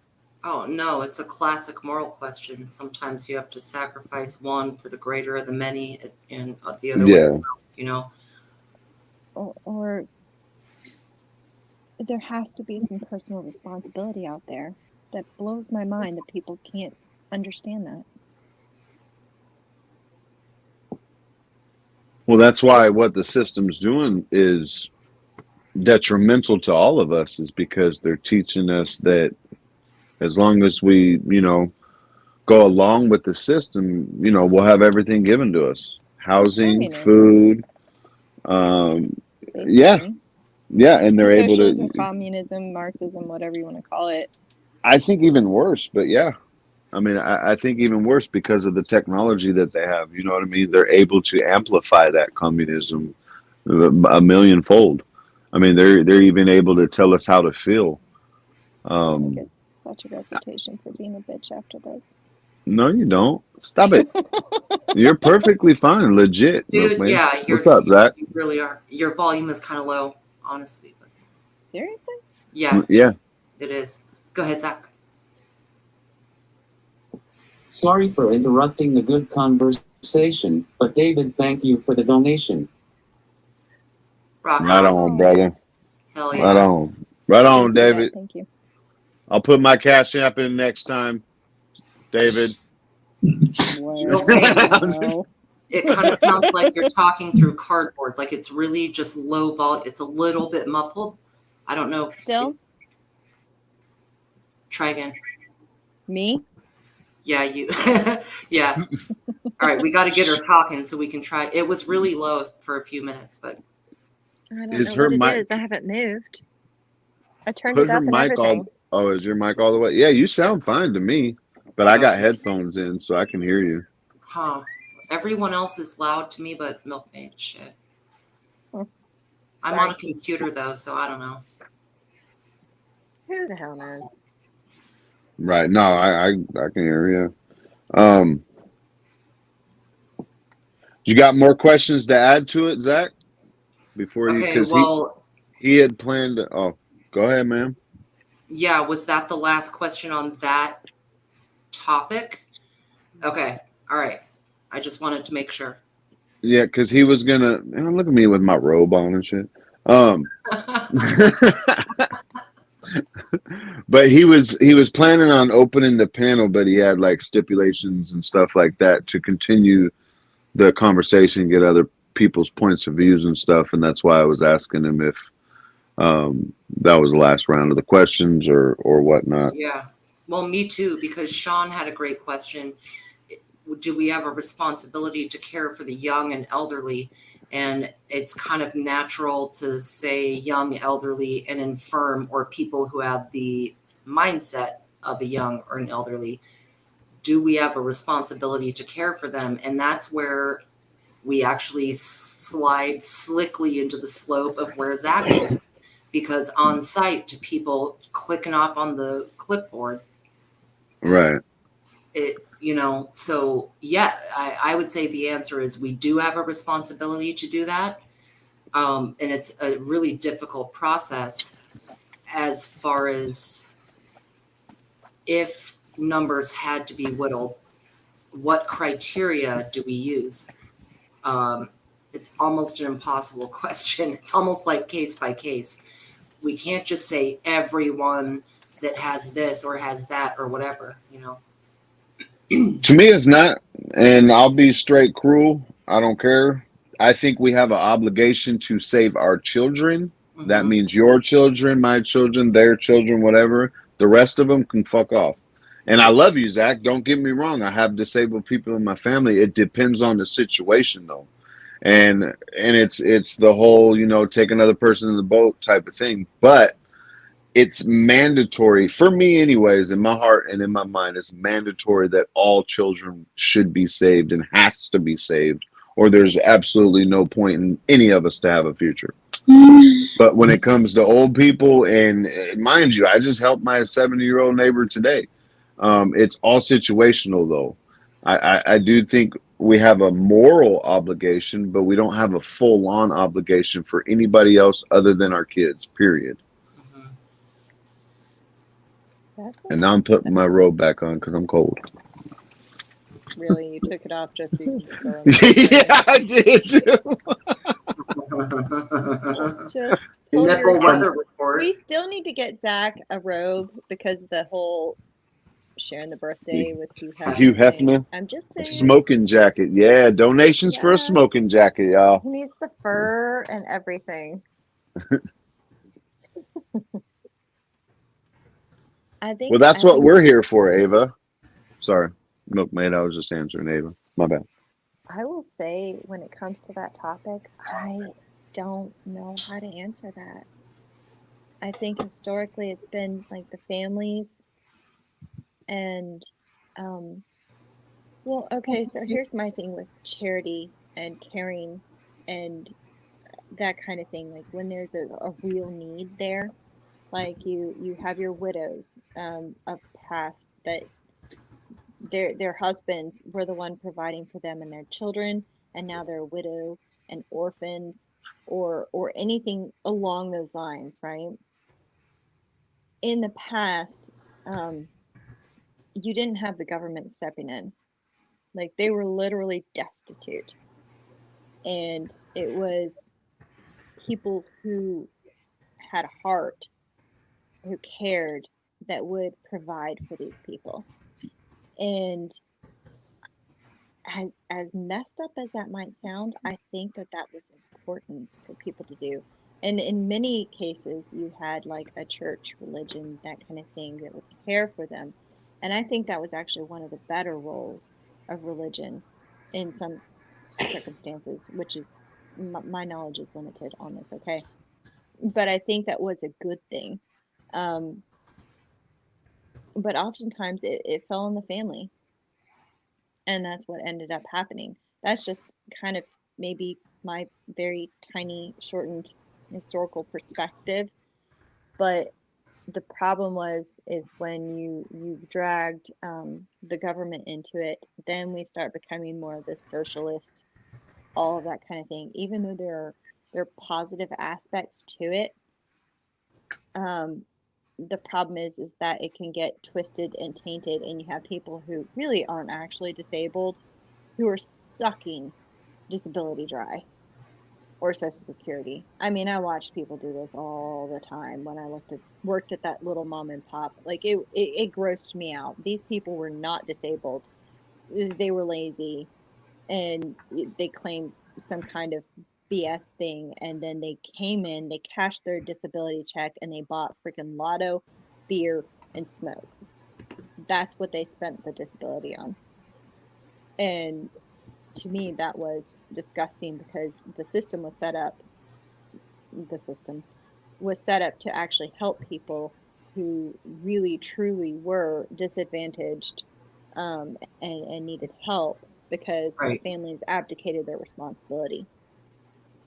Which we should do as a first world country, take care of our infirm, It's kind of in the I original agree, and yet concept.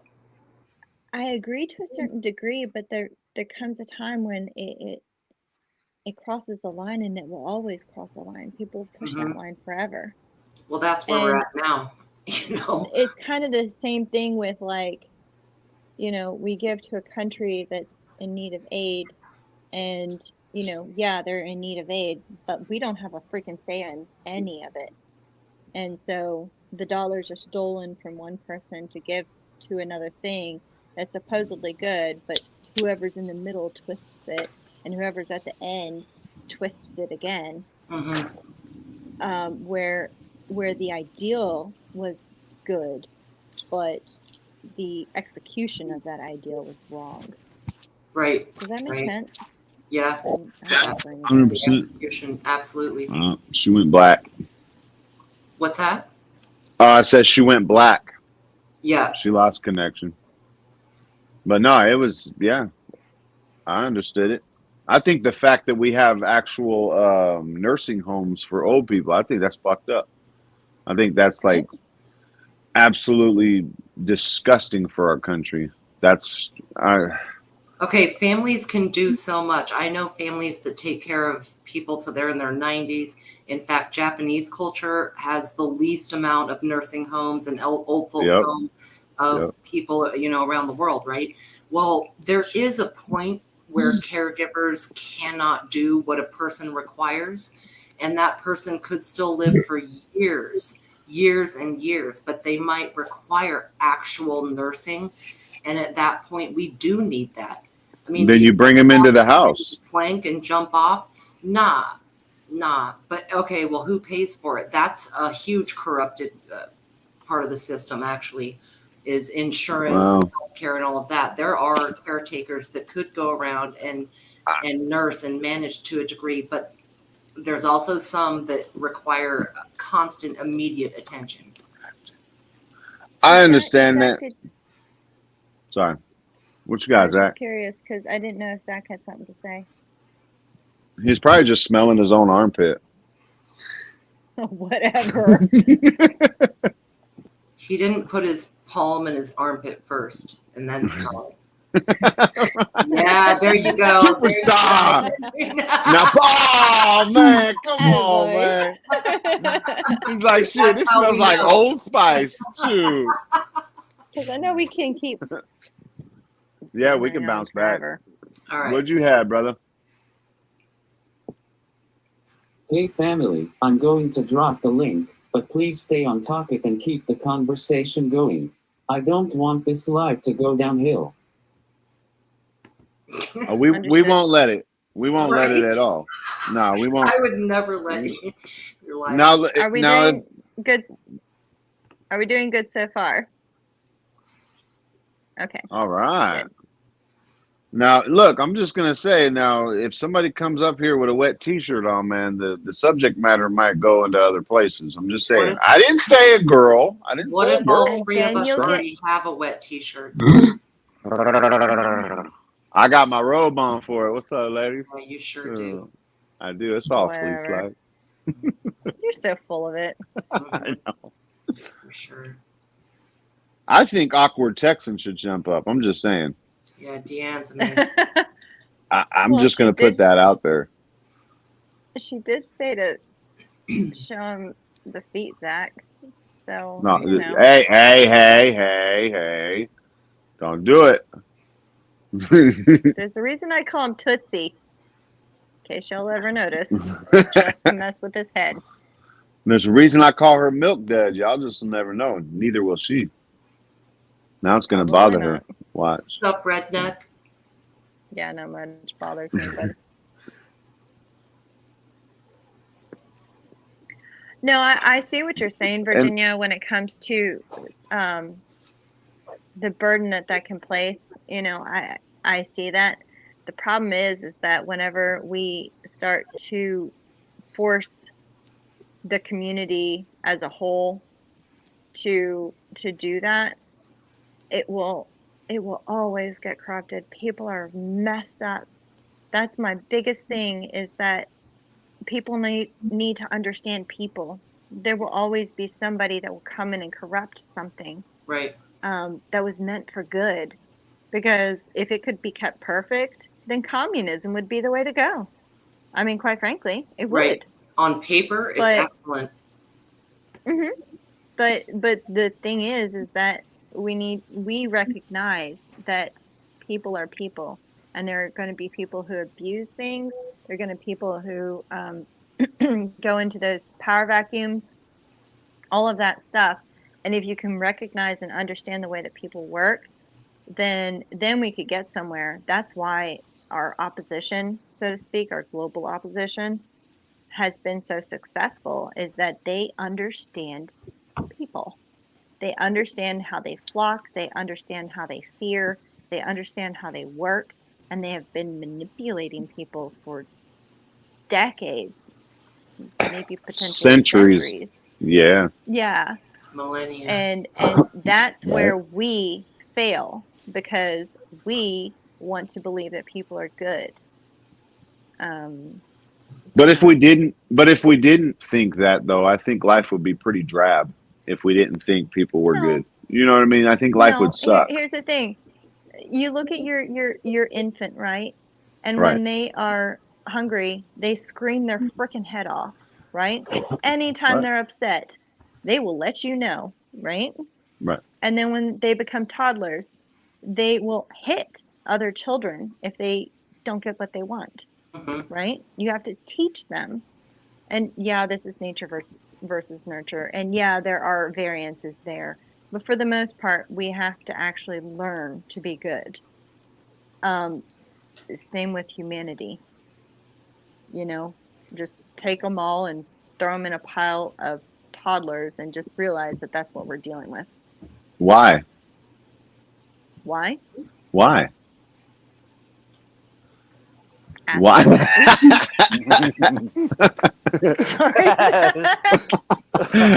Now that Why? But why? What's up, AC? What you got for the convo, man?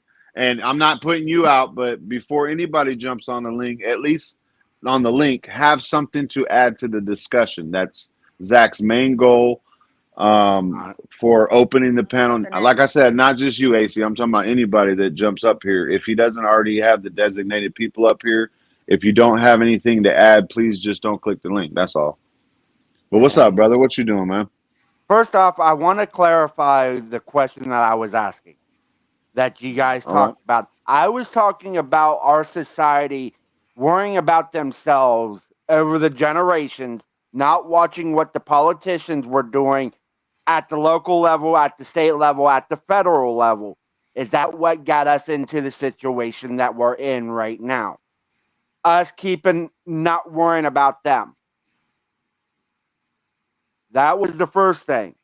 The second thing, when Milkmaid was actually talking about Social Security, because I'm on disability. I will freely and openly say that. I am on disability. Because you guys have seen what I have for a leg. I've actually shown that to most of you. The thing about it, I know of people that got disability because of ED. I kid you not. I have seen the paperwork. They got it for ED. I'm not saying the name. I'm not saying we know the what, system's corrupt in that, but I mean, what's the question around the disabled people, though? Like, I mean, because Zach is doing everything he can. Do you think people are just trying to use the system? Yes. 100,000,000%. Yeah, everybody uses the system, and everybody stays blind. To answer the first part of your question, I think we were conditioned to be blind about what the system is going to do to us and their future.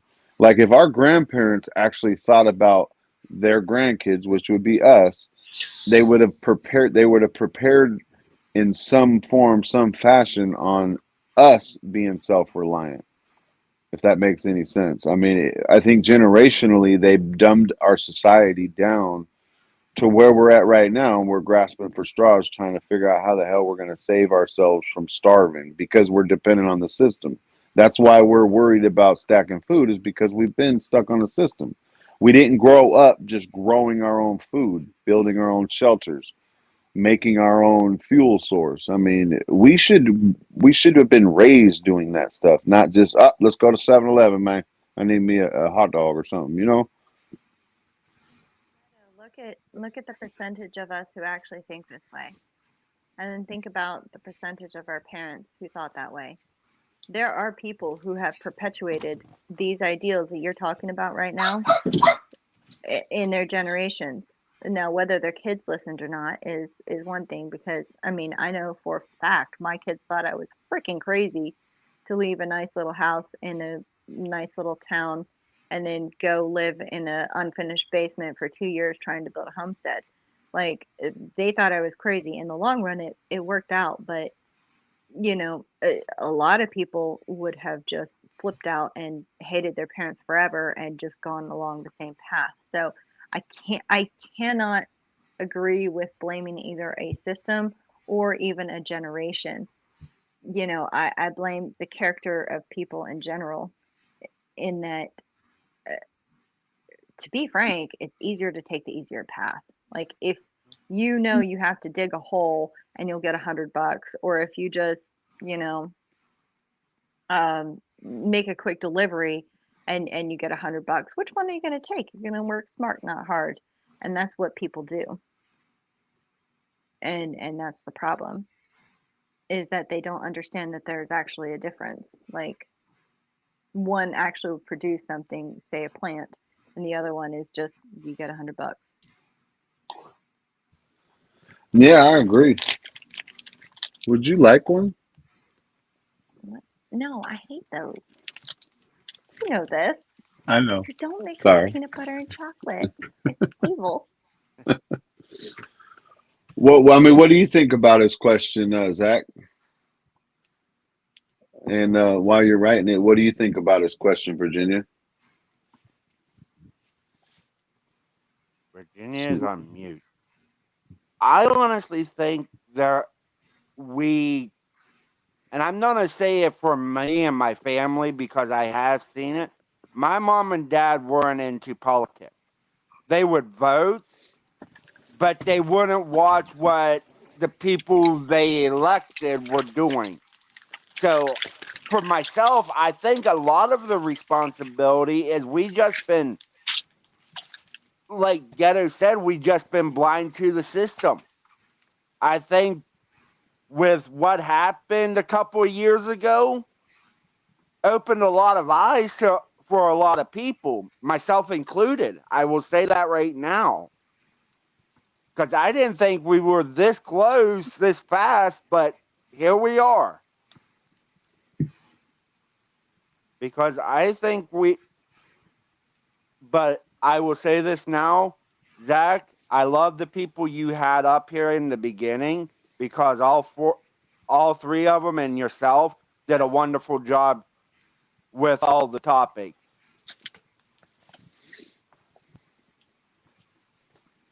Because it's just, Thank you, Angry.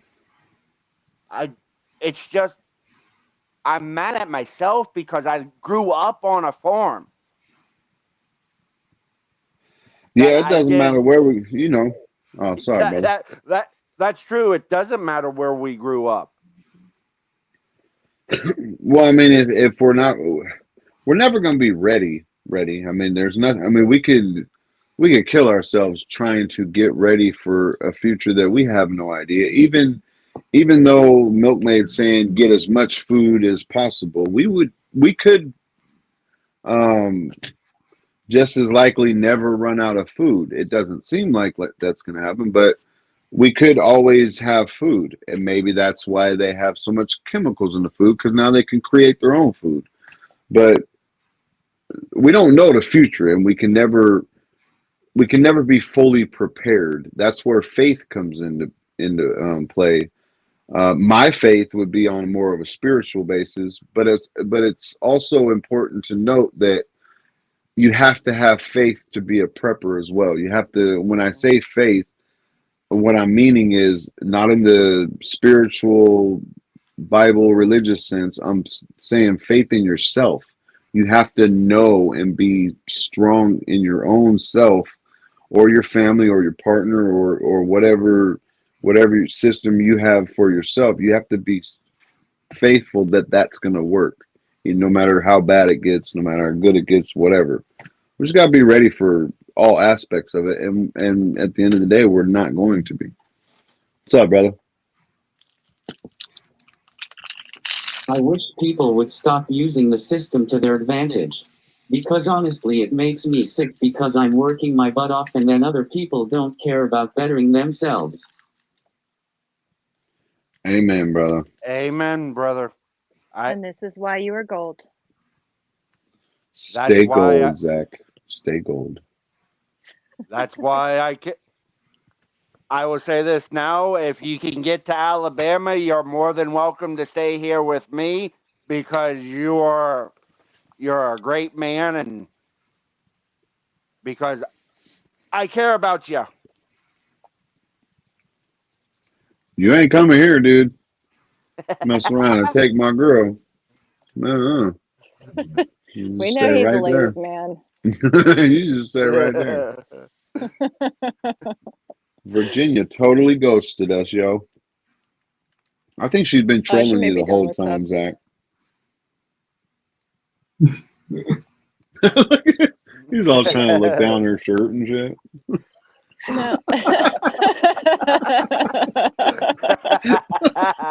No. No, I agree. Like people who well, okay, so the system is there. The people who benefit from that, who really truly need it, yeah, like the whole ED thing, angry, that's just pathetic. I mean, you know what I mean? It's like you wanna, oh man, my tax dollars, I tell you what, I get really happy when I get tax returns and I'm like, haha, Scooby-Doo. But yeah. It's Yeah, I a didn't messed up ghost you. situation. Right. She's here. Just like a specter. Yay. I'm always somewhere. No, I had, life. like, But I did miss what Angry said. So ask your question again if you don't mind, AC, so Virginia can answer it. It was basically the questions that he had in the chat. It was. Mhm. I was clarifying what I was actually meaning. Do you think individually that over the generations that we have neglected watching what the people we elected to represent us got us into this situation? I think that the average person going to work, dealing with their family, whatever, I don't think many people follow politics until something flares up. Then all of a sudden you'll see all those opinions and voices and disgruntled or overtly pleased people. But for the most part, I don't think anything changes unless the narrative directs us to change it. People don't stop and think about these topics unless something is put in their face about it. They just do, they live their life, go to work, and that's what we should all do. Live your life, do what you're doing, whatever, understand what the triggers are, but don't let them kick your ass.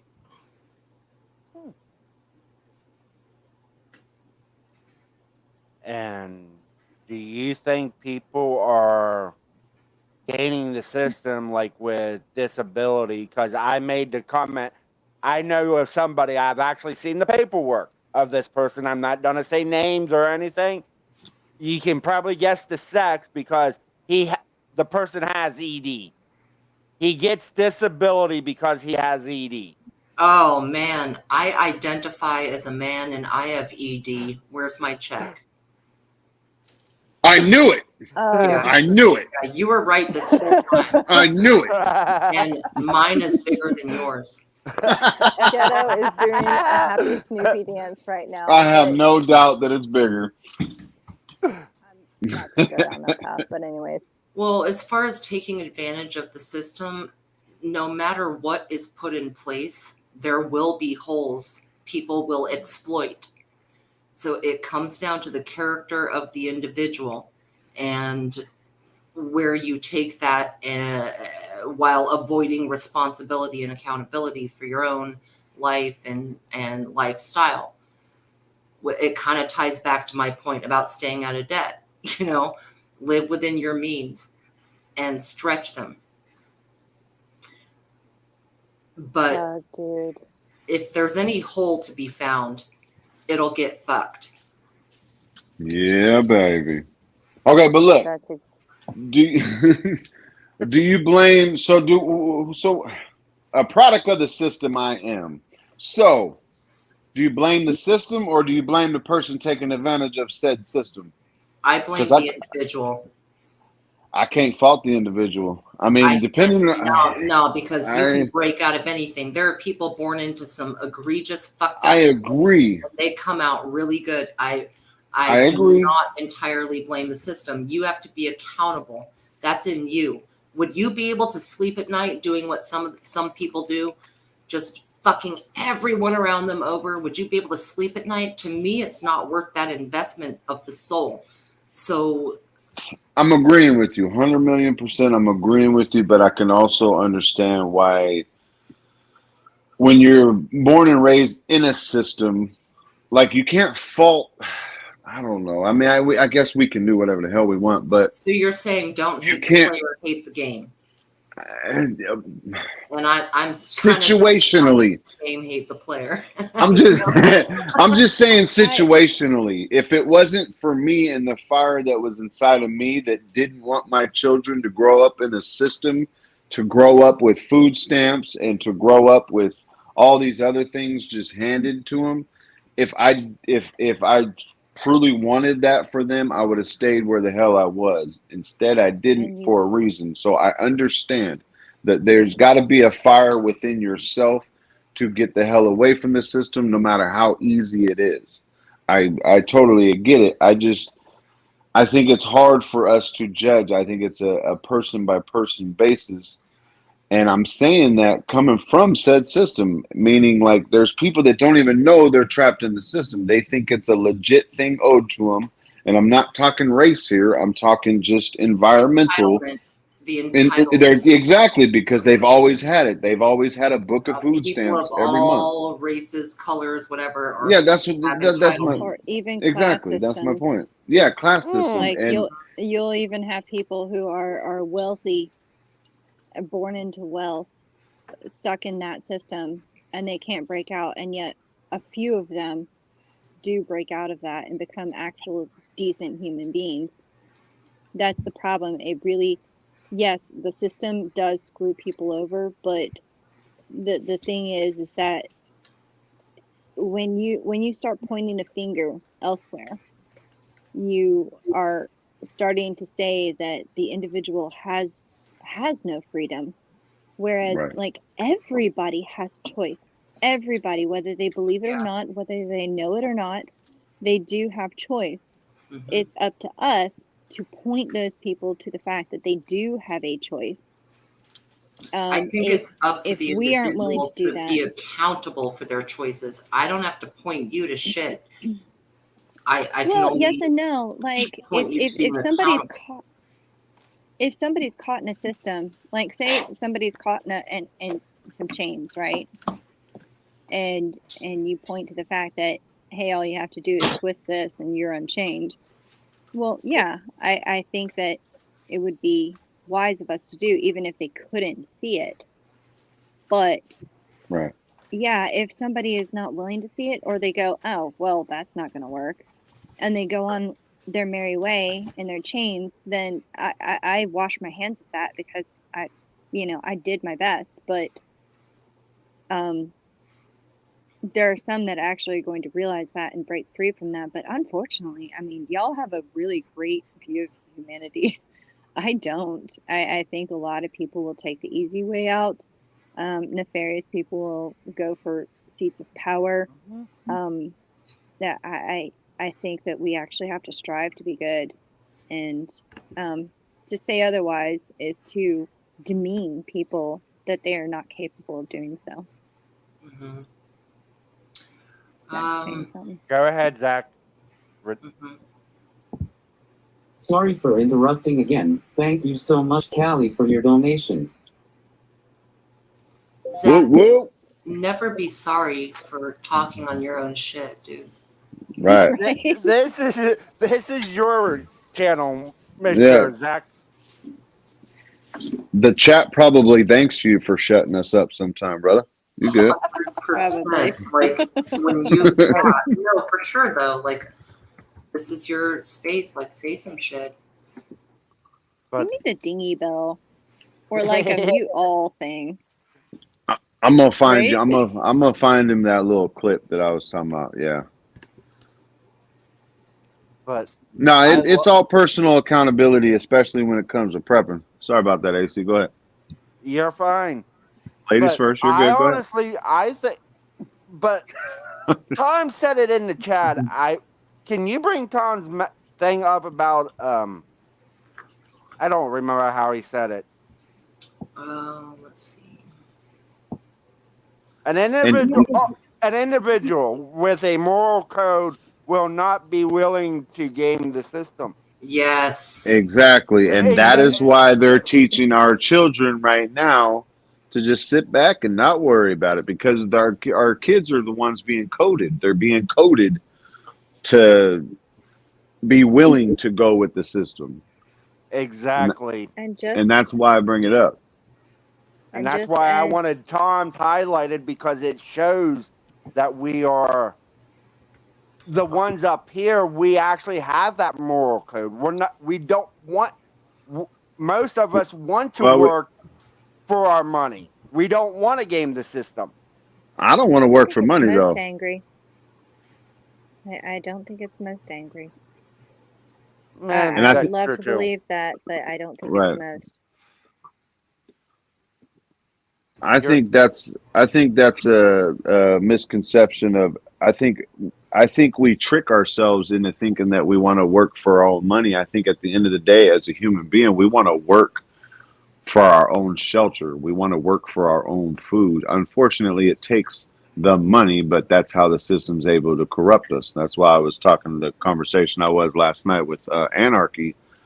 It's like if you take the money out of the thing, we become real human beings, and we have to work on our own shelter, our own food, our own our own everything. And that's what we really need to be prepping for right now. Go, dude. Sorry, yo. I mean, it's just, but like we said last night, we are trying, because the one thing that I'm more worried about is getting Zach out. If something does happen, getting Zach away from where he's not that sitting duck. That's why I asked him if he had someone close by that could get him away from all of it. Because he's an awesome guy. You know, I'm just going to throw this out there real quick, because I realize that, like, oftentimes when we go down these conversational paths, we kind of philosophize and we go down a whole lot of those things. And from what I understand, the original question to this entire stream is, how are you prepping for the future? Mm-hmm. Yeah, I was wondering when we were going to ask that one. Oh, we've been doing it. I'm not. Sort of, but yeah. Sorry. No, sorry, Milkmaid. I was rude, as usual. Mm-hmm. No, I talk too much. I know this. No, you don't. You're good. No, it was me. Go, please. Plus, I'm almost at 2 a.m. here, and I'm fading fast, y'all. But my thought is, with all of the discussions that we've talked about and everything, how does that tie into how we prepare for the future? If you guys don't mind me just kind of going I back think to that I've real asked quick. it multiple times, especially about how Zach can prepare. We talked about the mental preparedness and some of the food stuff. Living your life every day right now, you don't have that base reason right there to enjoy the whole reason to survive. I'm sorry, Virginia. As you were doing that, my wife was changing her shirt, and I'm over here like, yes, Virginia, I have something to fight for. Shut up, Ģeto. You're getting off topic. Sorry. But well, maybe because it was my question, but when, talking about what Zach can do and building that network, figuring out what he can reasonably set up for himself to quickly put together if he were in a sitting duck situation is the hardest realist in this panel. Mm-hmm. Question. All of us have a certain mobility, able to communicate, to do some of these storing type of things, right? But the truth is Zach, what in the future, build that web around you, build mile by mile, 5 miles at a time, 20 miles at a time. And also we talked about people in the past learning from our parents and grandparents, actually grandparents and great grandparents, because we lose some of that. We have to invest in that in the kids now also. Yeah. And Hi, Ghetto. Hello, Mr. Sean. What's up? What's up? How y'all doing? Hey, Sean. Hey, Sean, how you doing? I'm doing pretty good. I think Zach was trying to say something. You trying to say something, bud? No, you good? Okay.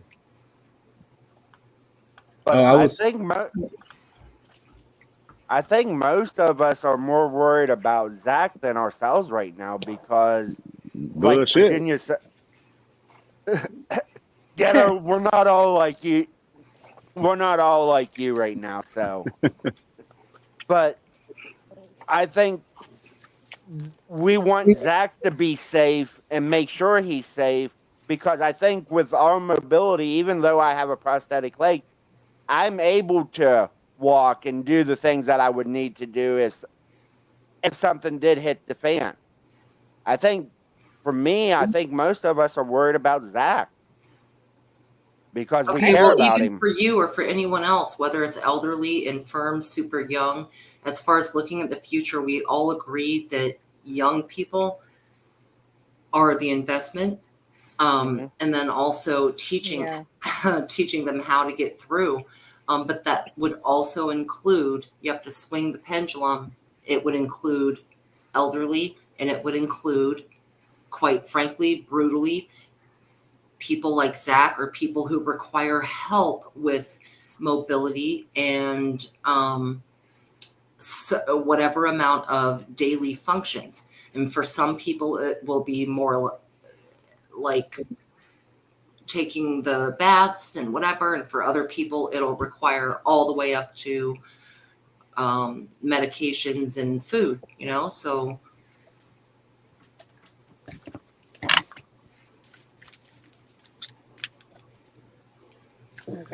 I gotta agree with Redneck. I don't think we're sorry about Zach. I think we are concerned about Zach. There's a difference between no, the what two. I'm saying are, what are things he can do, you know? We all Yeah, talk but about us I think- prepping, and 85% of what we do, Zach is not going to be able to do alone. What can Zach do alone? maybe his strengths. so maybe one thing that would be good for Zach and whoever his family members are is to look into permaculture, right? Because the idea behind permaculture is growing food, whether that's immediate food, whether that's long term, so you plant things for 1 year, 2 years, 3 years out, something like that. So if Zach is in a particular situation where he has to stay put for a little bit until he can be extracted or leave there, that's an option that he can do right now, depending on the land use. And permaculture, of course, it's all designed so it can be curtailed to whatever your space is. So that might be an idea. Ooh, hello, my new friend. I Yeah, love no, permaculture. that's a great idea. I think I was also gonna add that, Zach, right now, as you speak, dude, you can make ham radio and communications like that your main asset, and I guarantee you, not one person in a mag would not want you to be with them, and that is something that you Good can do, idea. dude. Because all of Yeah. these ham radios, everything is digital these days, dude. You would be absolutely, that would be a perfect job for you, man. I would never sell you short. I understand your physical limitations, but there's always, You need a plan.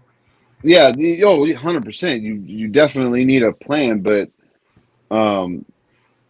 in my eyes, you'll always be an asset, not just because I like you, dude, but because you can learn. You'd be able to pick the shit up. If I gave you a book on ham radio, you would probably get it a lot faster than I would. And that's just by checking, just by knowing. What's up, man? We know he's smarter. Like I'm self-sufficient, except cooking, filling drinks, driving, and a little more things. Oh, you drive? Yeah.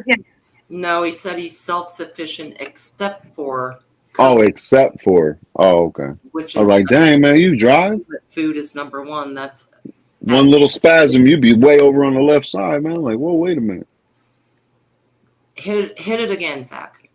Like I'm self-sufficient, except cooking, filling drinks, driving, and a little more things. So Okay. he needs help with food and water. That is a major, legit Yeah. issue.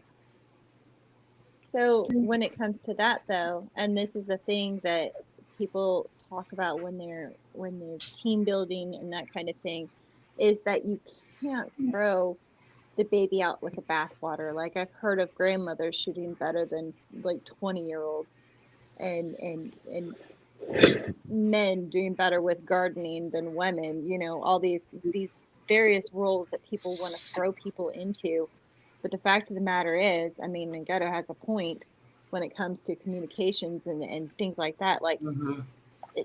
there are varying roles, and if you can find your niche and you can connect with people, and also if you can kind of convince the people that are in your life, especially if you have some limitations there, if you can, like, okay, I'll be completely frank.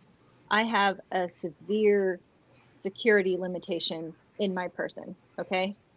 Like, I have a gun, right? Oh, sorry, I should have said pew pew. I'm married to somebody who's extremely well versed in all of that stuff, well trained, experience, all of that stuff. I am like a freaking baby. I'm still trying to figure out the ammo and everything else like that, even though I've lived around it for 20 plus years. When it comes to that, I don't know much. I can do food all day long, but I can't tell you how to do this, that, and the other when it comes to security. Each person brings their own aspect to the table. So if you can get the people that are in your life that are able to do that stuff, to bring that to the table, you have your own special, unique things that you can bring to the table. Then you can work in tandem together to do that. And that's key. But yeah, I mean, it is challenging when you have certain limitations and you can't get anybody to work with you, which I have actually dealt Communications with is a lot. really good point, though, Zach. Yeah.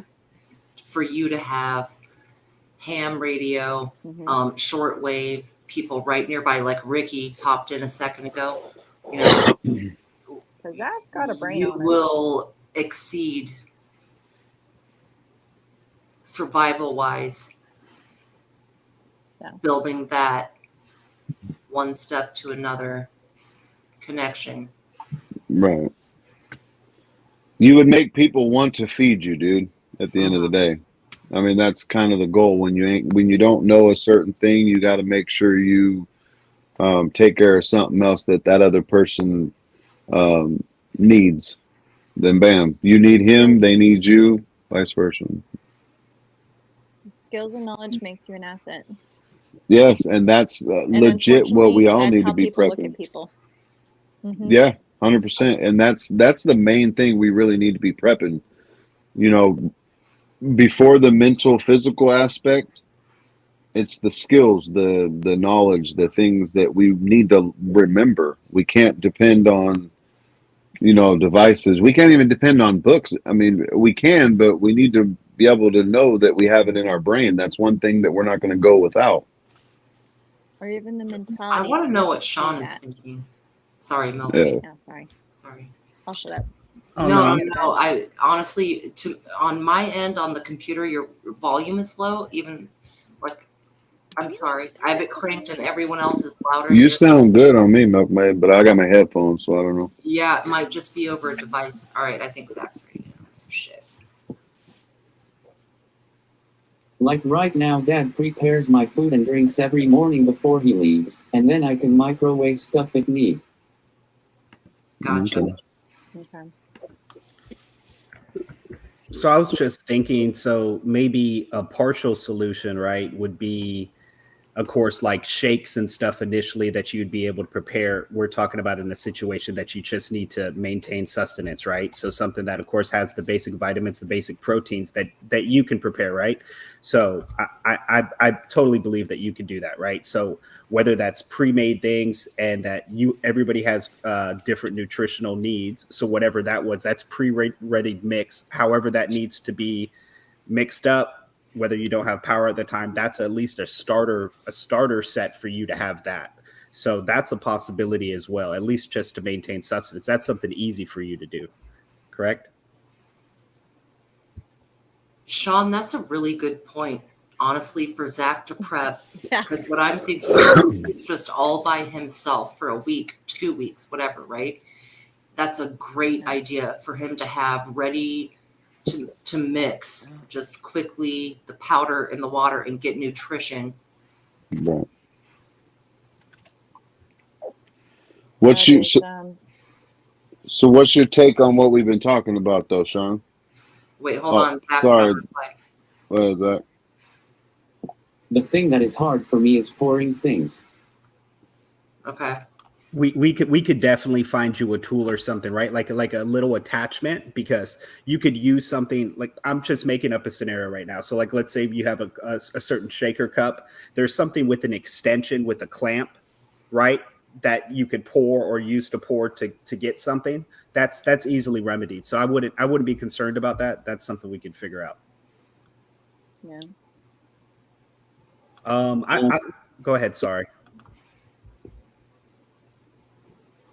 Oh, Ghetto, I think you guys made a lot of interesting points today, because you all are, of course, you guys are all speaking about these things from your own personal life experiences and your points of view and your perspective. Like, one thing that's very important to you, which should be, right, but of course it's different, is your children's welfare. Like, that's your meaning for life, right? Because you said, you know, in your earlier days, you were a product of a system. Whatever your life experiences were is probably chaotic, right?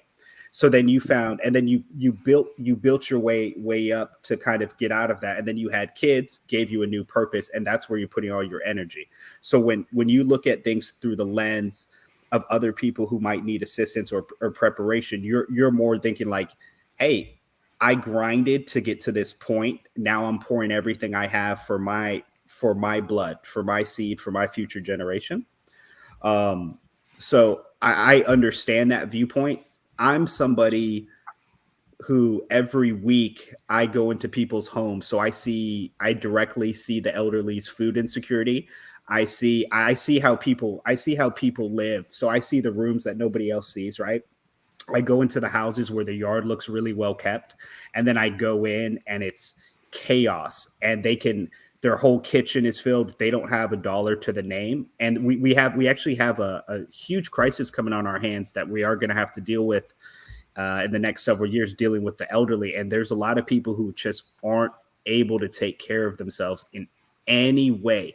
And even like, people don't realize it because it's their neighbors. They never go into their house. And that's my biggest concern, because I see it. I interact with a very, very, very diverse group of population. I deal with the richest people. I travel several states. I'm actually about to get licensed now in Hawaii and New York, but I'm licensed in over 20 states. I travel wherever they let me go. I see how people live all across the country. I interact with them. I speak with them. I understand their viewpoints. So there is quite a lot of people who are very intelligent, means, depending on things that have happened in their life, or they don't have family members, people take care of them, and they're screwed. So it's just, I just have a different perspective on it. But I think but I did want to say one thing, because you guys were talking about preparation. So I was thinking about, I did something today because I got paid.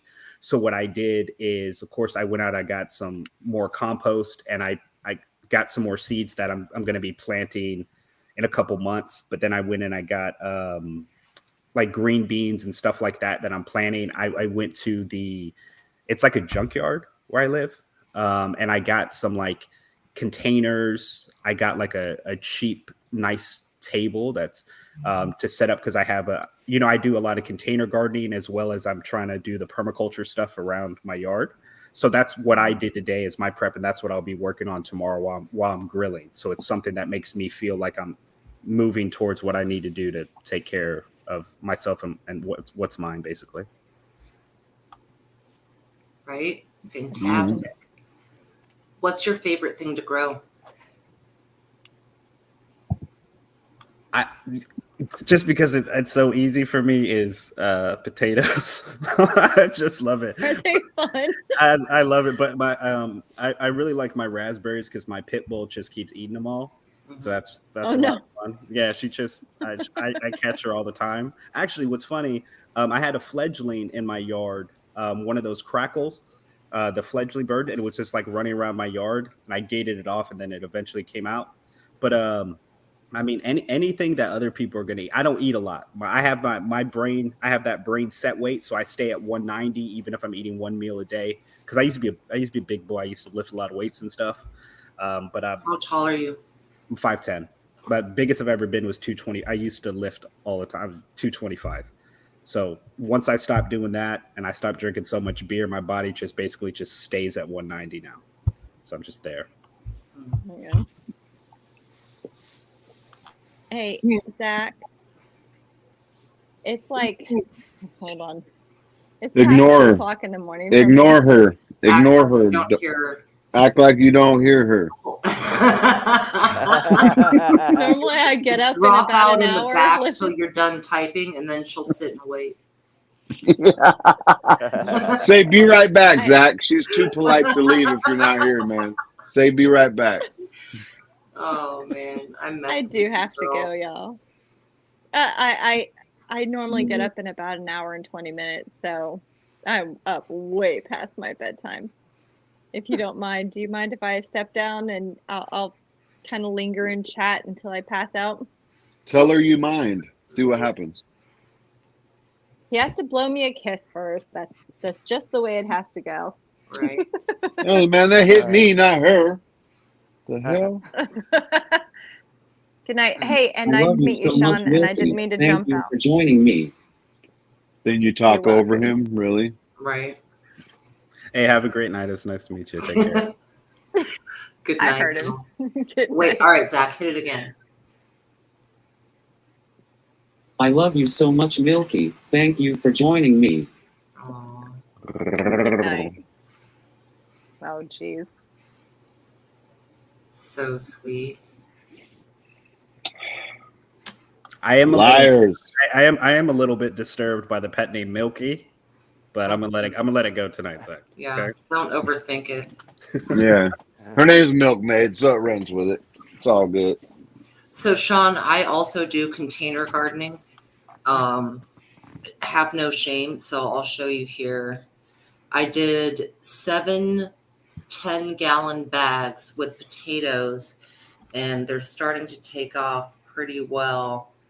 So these are, oh shit, hold on. Crap. Well, anyway, these are my bagged potatoes. Sweet. way's Yeah, better. I want to do the bags as well. Did you? So That old these ass bags, phone. they freaking kick ass, right? Mhm. And it's been going about a month. Nice. but Can I show you one of my buckets? I got to run outside and grab Hell a yeah, bucket. dude, All right, bring I'll be it. right back. I gotta. Have hold no on. shame in a potato bucket, honestly. No, I love all this shit. I'm growing a bunch of shit. Oh, sorry about cursing. Be right back. I'm growing a bunch so I can shit. Yes, Topspin. And potatoes are part of the nightshade family. So I'm growing 7 bags of nightshade. Oh. Well, She grows shade. She throws shade. What mhm, can this girl not do? master shader.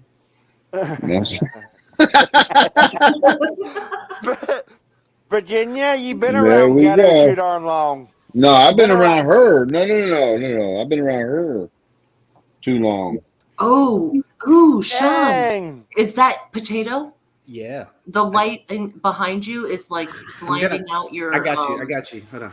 Yeah. Just cover it with your big hand, I'm man. trying You to be figure all right. out the position. Hold up. This is weird. Don't look at me until I figure out. Move your head cover to up the that right. light. Okay. Move your head over the There whole you light. go. I'm trying. Right there. This is Wow. one of mine. Oh, nice. Yeah. Good Yes. Shit. job. Right on, dude. That's a 5-gallon bucket from like Home Depot or Lowe's or whatever. Yeah, I got quite a bunch of. I'm growing a whole bunch of, and I picked up some pretty cool containers today, like I told you from that junkyard, and I'm about to do some watermelons, and because I'm going to be moving them up, and I got a bunch of stuff going on. I just enjoy it. It's like because all I do with my job is argue with people, so like all I want to do when I'm not working is just play in the dirt. Right, right. Well, Little more. Nothing wrong with playing in the dirt. So Zach, you see what we just showed? How Sean showed the bucket that of his potato, and I have those bags. In fact, I don't know if I've texted them to you. I will text them to you because I think, as far as gardening, I think potatoes is something you could probably freaking do. You get these bags, or you use like Home Depot buckets. You put 2 potatoes in there, and they will grow, and you'll end up with a couple of pounds of potatoes right in that. And it's pretty much zero maintenance. It's basically water them now and again, and that's it. you talking about growing them in hay? Is that what you're talking about? No, Virginia? like Zach could grow potatoes in bags or buckets the way I just showed my Oh, bags. bags or Sean bucket. just Yeah. showed the bucket. Zach could do that. 100%. There's also, sorry, No, that's it. I was just gonna say there's also ways to grow it in the hay where you literally just put the shit on top of the ground, and then you put the hay over it, and the potatoes grow within the hay, and all you got to do is brush the hay out the way and grab your potatoes. I mean, they're easy as fuck. Yeah. Economic, a financially lean alternative is you can just go get a whole bunch of old paint buckets. Yep. Mhm. Well, you want food You grade. want food grade buckets though? Yeah. Yeah, Yeah, you do well- want food grade, but if you can't get those, yeah, use a bucket. Yeah, I'm not thinking like, hey, 100% it's going to be the healthiest for you. I'm talking about in a situation. So that's what I'm thinking. Because when you grow in tires, you can also grow in tires. And then hill it up, Do right? whatever. Yeah, and those are not really food grade. You wouldn't eat a bowl of cereal out of a tire, right? Yeah. So But you're going to eat those potatoes if you need to. yeah, but yep. See, Hawk said at the same time, tires. Go ahead, Zach.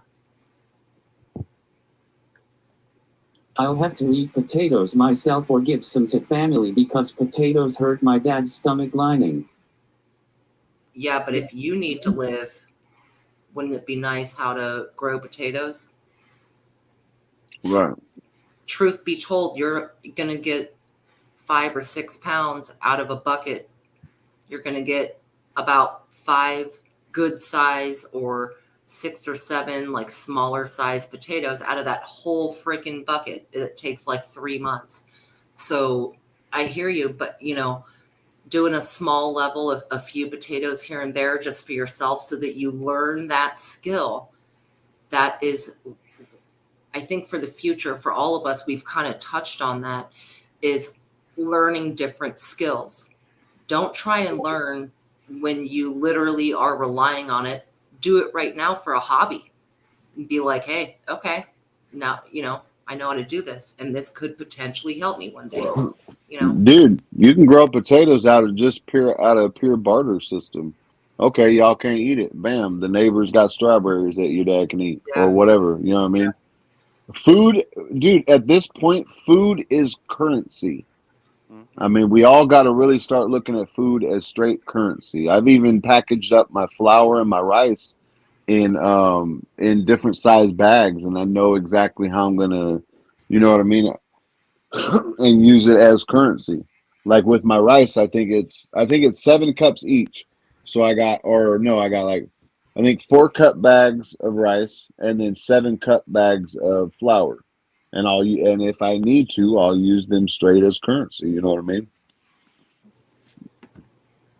Because, like with me, even though I don't drink alcohol, me having a little something in the backyard, making it, that can come in handy if I get hurt or if someone I know gets hurt, I have something to have right with me. Hey, Angry, I'm not sure if it happened for everybody, but you cut out a little bit for us after you said something about having. Oh, I actually have a little distillery here on the farm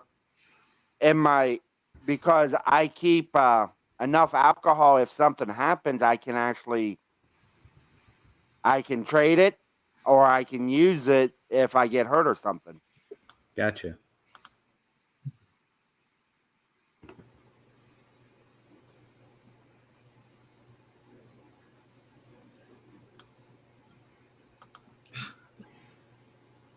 Yeah, true redneck.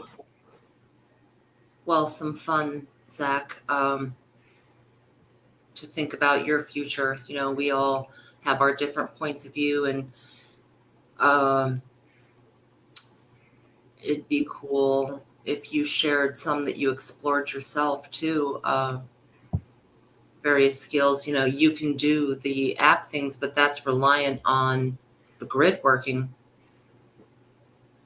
So if there came a time you couldn't trade that skill in particular, what other skills do you have? You know? It's got a purty mouth. What would Jesus? What would Virginia? I'm not sure if you know this, but what would Zach's possibility be about raising a beehive? Like, I know where I'm at. A lot of people are doing that. Mhm. Well, Zach stated that the main things he couldn't do were prepare food or pour drinks. Okay. So as far as a beehive, with his dad's help, at least. Yeah, he would need help.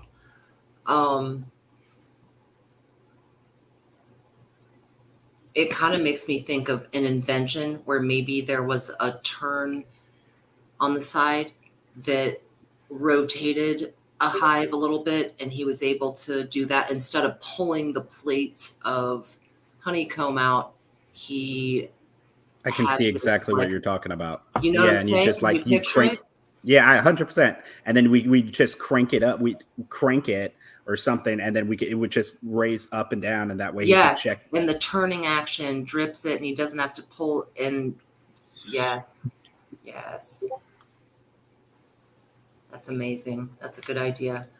I don't know. It is a challenge, and you know, I'm not going to lie. We do kind of dance around that as far as Zach being prepared for himself, because there could be a time you don't have someone right around, or whether it's a parent or a neighbor, or, you know, so that's why I think communications, number one for your future, Zach, communications, immediate people to be able to help you. And then, you know, set up those series of steps, like what's next? Okay, what kind of foods can I prepare on my own? And I guess we could all kind of brainstorm that as time goes on. I'm not trying to do it right this second, but things that you'd be able to put together right away that would also be shelf stable, so that basically you could store them for a long period of time and only use them if you actually needed them. What I was thinking is, I know you can do it. I don't know how to do it, but having frozen meals instead that you actually make from, if you have a garden and stuff, have your own frozen meals where you just pop them in the microwave and Zach can have something to eat if it came down to it. Right. If it's that bad, though, we're not going to be able to run a microwave. Right. That's true too. That's true Unless too. you have a good enough generator to run said microwave. But, dude, realistically, like Virginia said, like we was talking about earlier, communications would be your best bet, and that way the other things would be able to be done for you in a group type of setting. But if you're by yourself, I honestly think freeze-dried foods and stuff like that would be perfect for you. MRE type things. Like I can get stuff in the fridge, so maybe Ziploc bags too. Yep. Yeah. Or Mylar, that You know what? Yeah. You know what I'm going to recommend, Zach? And I don't mean to put you on the spot, dude, but I think this would be an absolute great discussion for one of your nights, to where you can have a whole entire discussion all night long on how we can prep you and what you would need to get into the communications as a ham radio or something like that. We can do a donation specifically just to get you ham radio or packaged rice or whatever you want to do. But I think you should have a whole entire night just discussion on how to prep yourself or people with disabilities or whatever you want to call. Just, I think that would be great for your show. Yeah. And obviously for you. Prepping yourself financially to be self-reliant, and your apps, the jobs you're taking, that does that as well. Right. And I know through the contingency plan with Mike Glover, there is apps out there that you can use without the internet, without the system.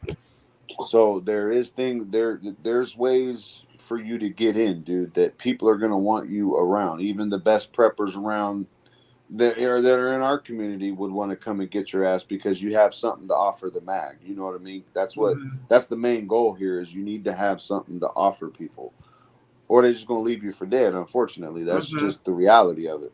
Yep.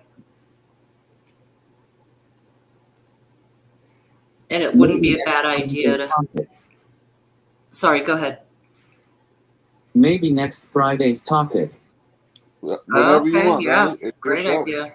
I think you could have, a lot of intelligent people be able to come up and talk to you about it or whatever. But just, solely based on that. Throw out a feeler of like, hey, anybody has some ideas about how disabled, and I'm not trying to take away your term special abilities, Zach, but I'm just saying, other people have different challenges, whether they're blind, deaf, or different levels of mobility challenges, that it is a real consideration of how we can realistically prepare for that. I mean, it's a sensitive topic, so I'm not trying to be rude, but like you said, in Venezuela or perhaps other countries, you'll find people are eliminated if they are perceived immediately as a scourge on society. It's the basic first step of eugenics. And the way society is going right now kind of feels like some eugenics going on,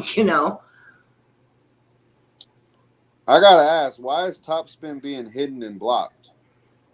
He is? Because unless Zach's the one actually blocking people, I don't think we should be blocking anybody, especially when they ain't said nothing wrong. I don't see Topspin blocked. No, I think it was a mistake. Terry Christ said she dropped her phone. It was a mistake. Oh, okay. My bad. Yeah, and then he got unblocked. I'm putting my foot in my mouth. My bad. All right, Zach, go ahead. No, I can't. Just on my... Ricky is within 90 minutes from me.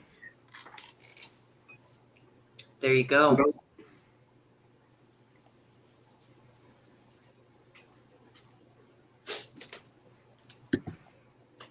So other than prep stuff, as in like prepping food and stuff like that, what to ask the question, Sean, how are you preparing for the future? It doesn't have to just be in preps. I mean, it could be anything, because I mean he's asking preppers, so of course we're thinking, fucking Alice in Wonderland and down the rabbit holes and stuff like that. But right. But at the end of the day, there's people that don't think that's going to happen, so they're preparing in a different way. But they're also right. prepping. So you understand what I mean? Right. So what would be your question? What would be the? Also, another thing that I'm going to be doing is I'm going to be enrolling in a particular permaculture course, right? So that's just something else that I'm doing. But I'm preparing financially for. This is not financial advice. This is all my own opinion. Don't believe anything I say. I'm preparing in a particular way because I see a debt crisis that is occurring with the catalyst being the strength of the dollar, which is the world's reserve currency. It consists of 60% of all transactions, not to include those that are in the shadow banking system. So those that are not accounted for. You already are starting to see the beginning implications of that. I believe we're going to have a situation where you're going to see a much greater capitulation in markets. You're going to see people starting companies. Already 20% of companies in the United States are what are considered zombie companies, which means that they need basically artificially low interest rates of 0, because they don't make enough cash flow in order to pay off the interest on their debts. So they need to roll it over. So those are going to be liquidated. You're going to start to see normal households who are debt burdened begin to default, social unrest. I also believe on the other side of this, if prepared appropriately, you may have an opportunity to, if you have the conviction and the ability to act, you may have an opportunity to grow generational wealth for yourself, but there will be other things that you have to consider as far as social turmoil and things like that. So that's something I'm preparing for. Hey, Hawk. So for all you single guys, I'm going to recommend to you to get a blow-up doll. That way there, you don't have to worry about finding a female. I can't do this, man. Less headaches. Nobody yelling at you. She's never going to say no. Okay. She's not going to say, I'm not in the mood. And a bottle of Fix-A-Flat. Man, what you got to add to the conversation, brother? And they have blow-up dolls for women too. So, hey, I'm just saying. Unfortunately, Miss Ghetto knows that. No, well, hey, actually, Hawk, it'd be good to ask an older gentleman like yourself the question of the topic. What are you doing to plan for the future, brother? Well, the first thing I do is I make sure that I make right with God every day. That's the first thing I do. After that, then I make sure that what I preserve is going to remain that way. I'm not like most preppers. When I prep for cannabis and for hemp. Bags of hemp seed, bags of pot seeds, at the same time, bags of buds and different medicinal types. Having a stockpile of salves, that you rub on instead of having to take opioids, that you can rub on and 9 minutes later you're out of pain. That's a bonus. If people are going, you think about it, one of the first things that's going to happen is pharmaceuticals are going to lock everything up in vaults. Right. They're going to be closed. Pharmacies will be among the first things raided. Absolutely. Oh, yeah. Absolutely. So to have other means in health and wellness are extremely important. I look at it like this. I can walk up to a gated city with a bag of buds and a bag of seeds. I can say, not only will I give these to you, but I'll teach you how to grow them. And here's a supply of medicine to last until those are done. I need fuel. I need water. I need essentials. You know what I mean? So it adds to a barter system, and having a medicinal need is going to get me what I need. I'm not going to worry about trying to haul, food and everything else. And first off, I'm not going to be hauling anything. I'm going to be staying put wherever I'm at. That's where I'm going to stay put at.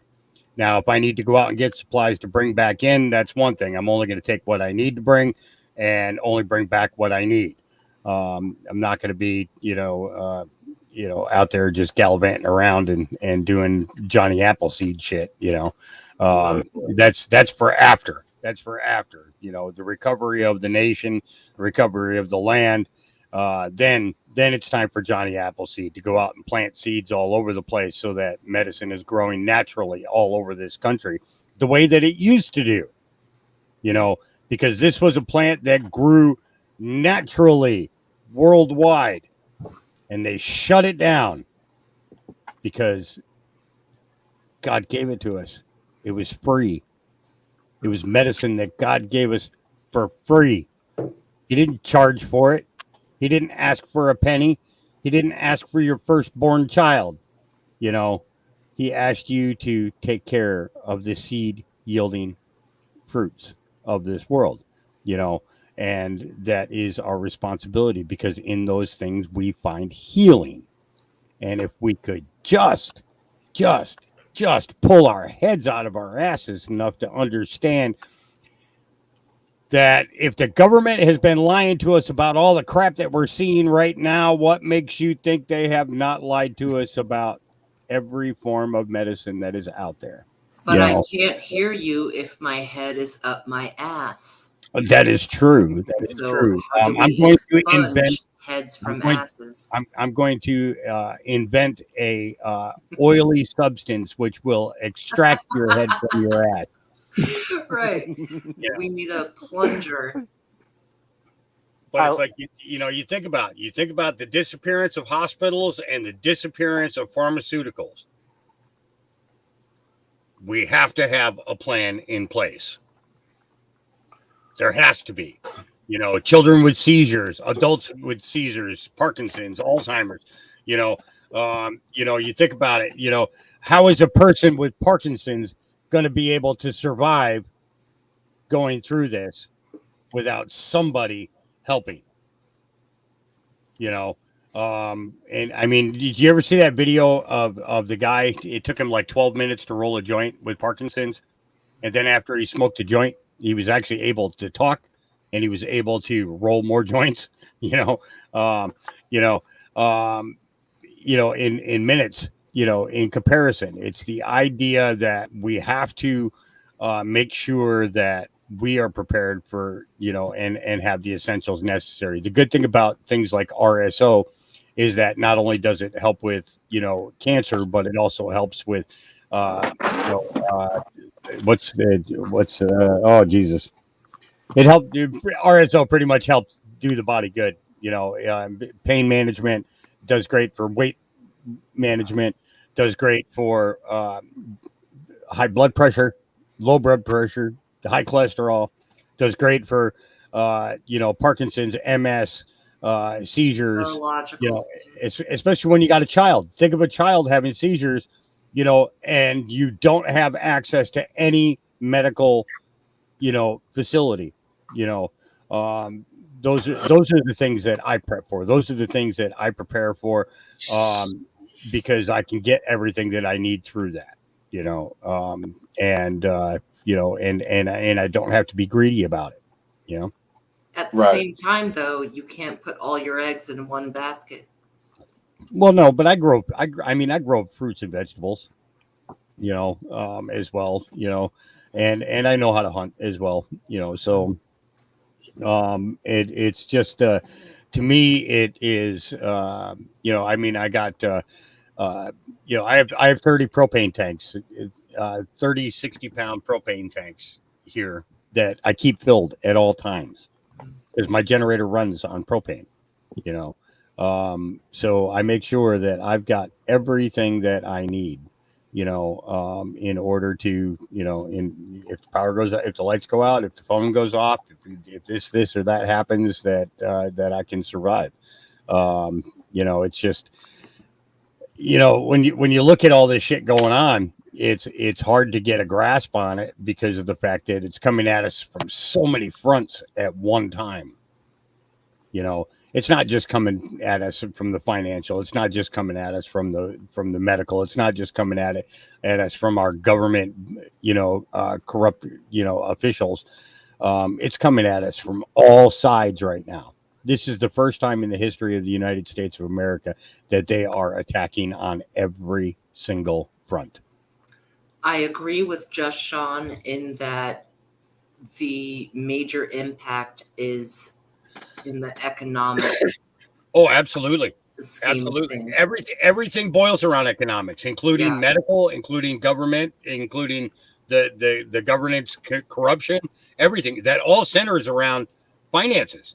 Mhm. So if you don't have a way of exchange, now I've got silver, And I've got a few other things, and I want to see silver go to the price that it should be, not where the central bank has set the price at. Where guys, it's not its cycle yet, but it's not yet.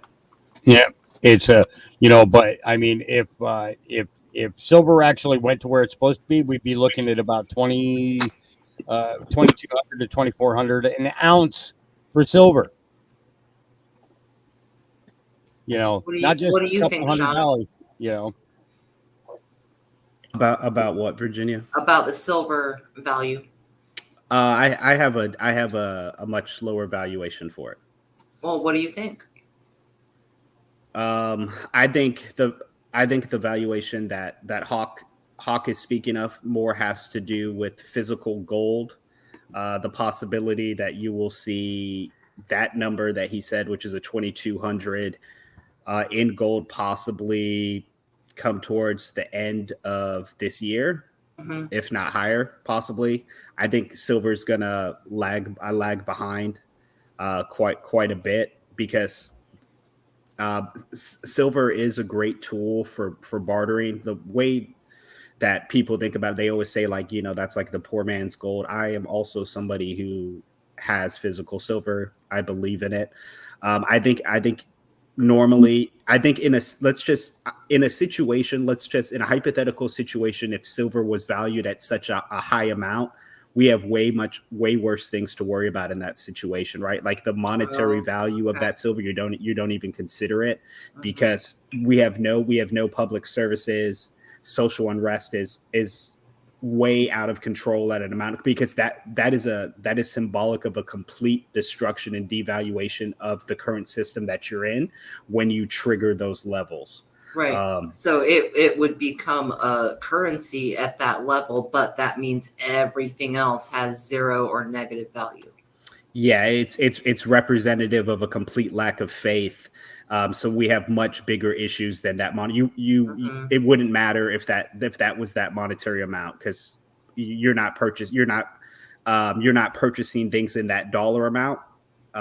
That's where you're in a situation where you're chipping off parts of your coin. If you do have people, right? Because in this, I'm just going to use this panel. In this situation, me and Hawk might be the only people who say, hey, I'll chip you off half of this silver eagle in order to barter for that. You all might not accept that currency in this situation. So that's why diversification in real physical assets, food, water, tangible goods, Hawk's way about going about it, everybody's skills, anything like that is tradable. Everybody has a place of different value on things.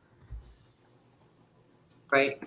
And what it's worth in that bartering situation. Well, what do you think money should be backed by?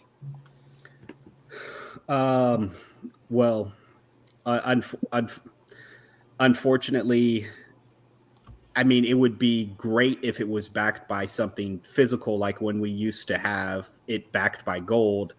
But if you look at when it was backed for gold, that was very temporary, right? Because the bankers understood that they could pass out certificates. When you have a debt-based monetary system, you're constantly in a deflationary environment, meaning there's not enough money. So they basically hand out IOUs, which creates more money. So unfortunately, like, the system that we're in is here to stay, and it's only going to expand. So money is created when you take out a loan. That's the only way that money's created in this system. Every time and when you pay off debt, you destroy money. So do you think that silver is an actual backup to money as opposed to phantom?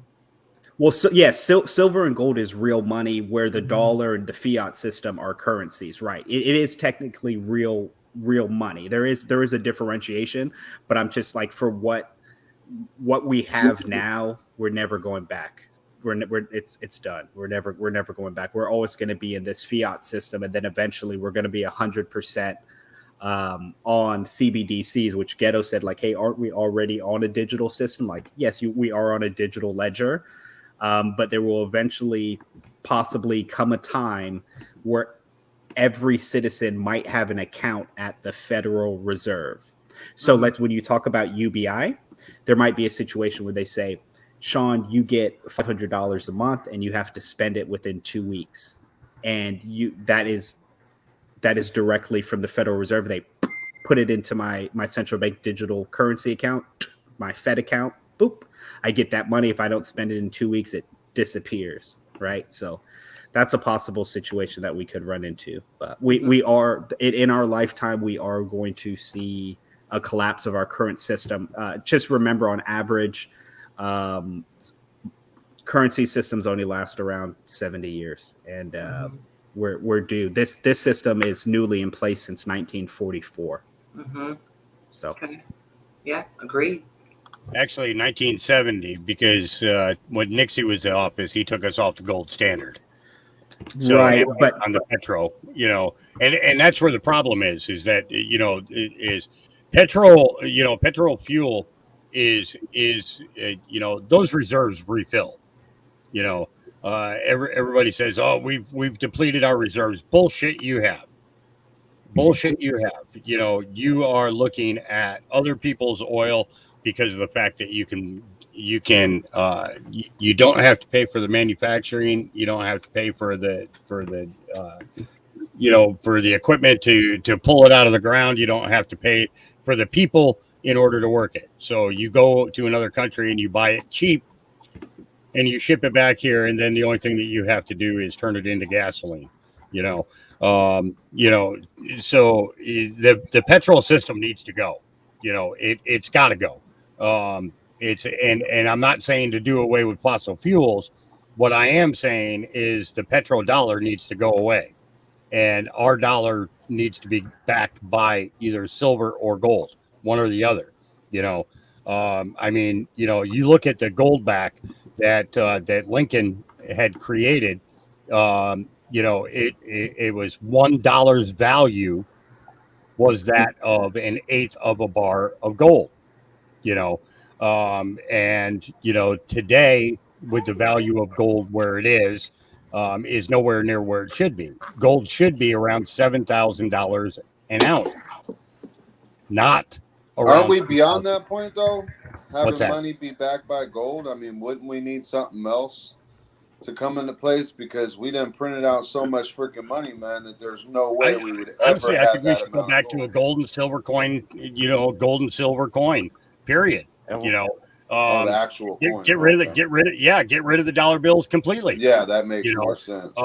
Because because where it comes to the dollar bill is they can always print more. And the more they print, the more the gold and the silver are deflated in value. So stop fucking printing money. They just printed $40 billion to fucking send to Ukraine, which has now brought us from 8 cents on the dollar down to 4 cents on the dollar. Our dollar bills are worth 4 pennies. 4 pennies, people. And you wonder why our gas is $9. I thought they have been for a while. $9.36 down the road. Oh. $9.36 right down the road from me. Okay, is how much fuel is. Sure. Yeah, So I've seen you make a lot of. $6.39. Go ahead, Ghetto. No, I was just saying I've seen a few places at $6.39 for gas. Yeah, and I'm in the same state. 17% of that is taxes. So my point was, so you can say that we were taken off the gold standard in 1972, but the gold standard was gone way longer before that. They already weren't adhering to the gold standard. The French were knocking on the doors. Everybody knew the ruse was up. Well, they set the price for gold and silver. That's what the problem was. In commodities, that's what they did was they manipulated the system so that they controlled what the price of gold and silver was. Yes. So actually what they did in 1933 is, you remember when they banned for U.S. citizens to own physical gold? Everybody was supposed to turn it in. Yeah. Yep. So what they did is they received the gold at a certain amount, and then they repriced gold. So what they basically did is they created them a big flux of money. So if you say, hey, we'll purchase all your gold for 10, the next week you revalue gold. I think it ended up being like $20 $20 an ounce. So they Yep. ended up basically, in that context, you could say they printed money, but what they allowed them to do was expand their balance sheet. But real quick, just so you know about oil prices, what's actually the biggest, largest things that are going on with oil. You could look this week if you wanted to. I'm sure you saw it on the news, Hawk. You know, they stopped all the leases that we already had in Alaska, but it has to do with capital expenditures. And it also has to do with the production capacity of OPEC. Unfortunately, and this is just going to be a system that we're going to run into, whatever your personal beliefs are with a particular leadership, but there is no investment. There's no ships left. There's no tankers. There's no cargo ships. We're not manufacturing anything. These prices are, I'm just going to tell you that things are not transitory. Hopefully the leadership is transitory though, but there's a lot more to it than you would think. It doesn't, because the dollar's actually getting stronger. It has to do with the capital expenditure. So that's just my take on it. Okay, wait. Did you just say the dollar is getting stronger? Yeah, so I know it sounds strange. So He's for a Fed. so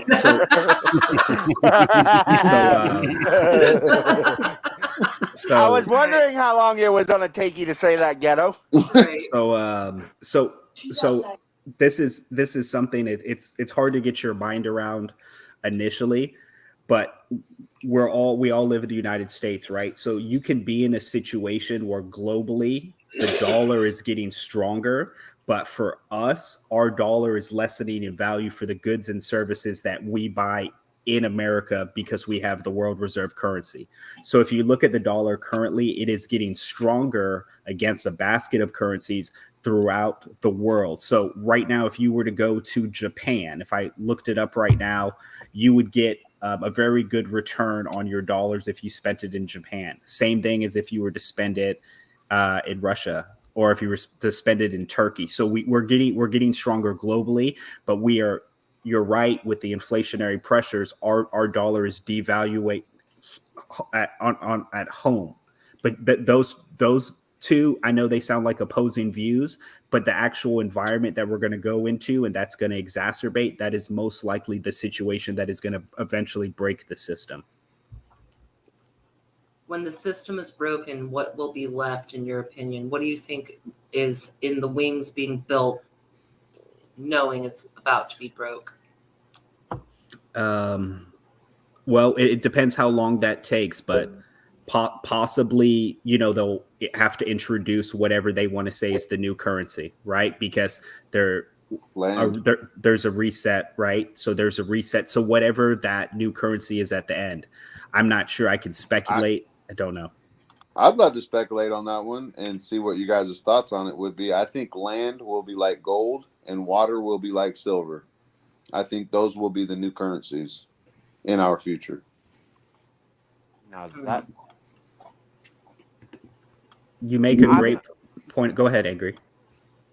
Do you think the reason that is because of if you've been watching certain people and certain entities, I put it that way, are buying land?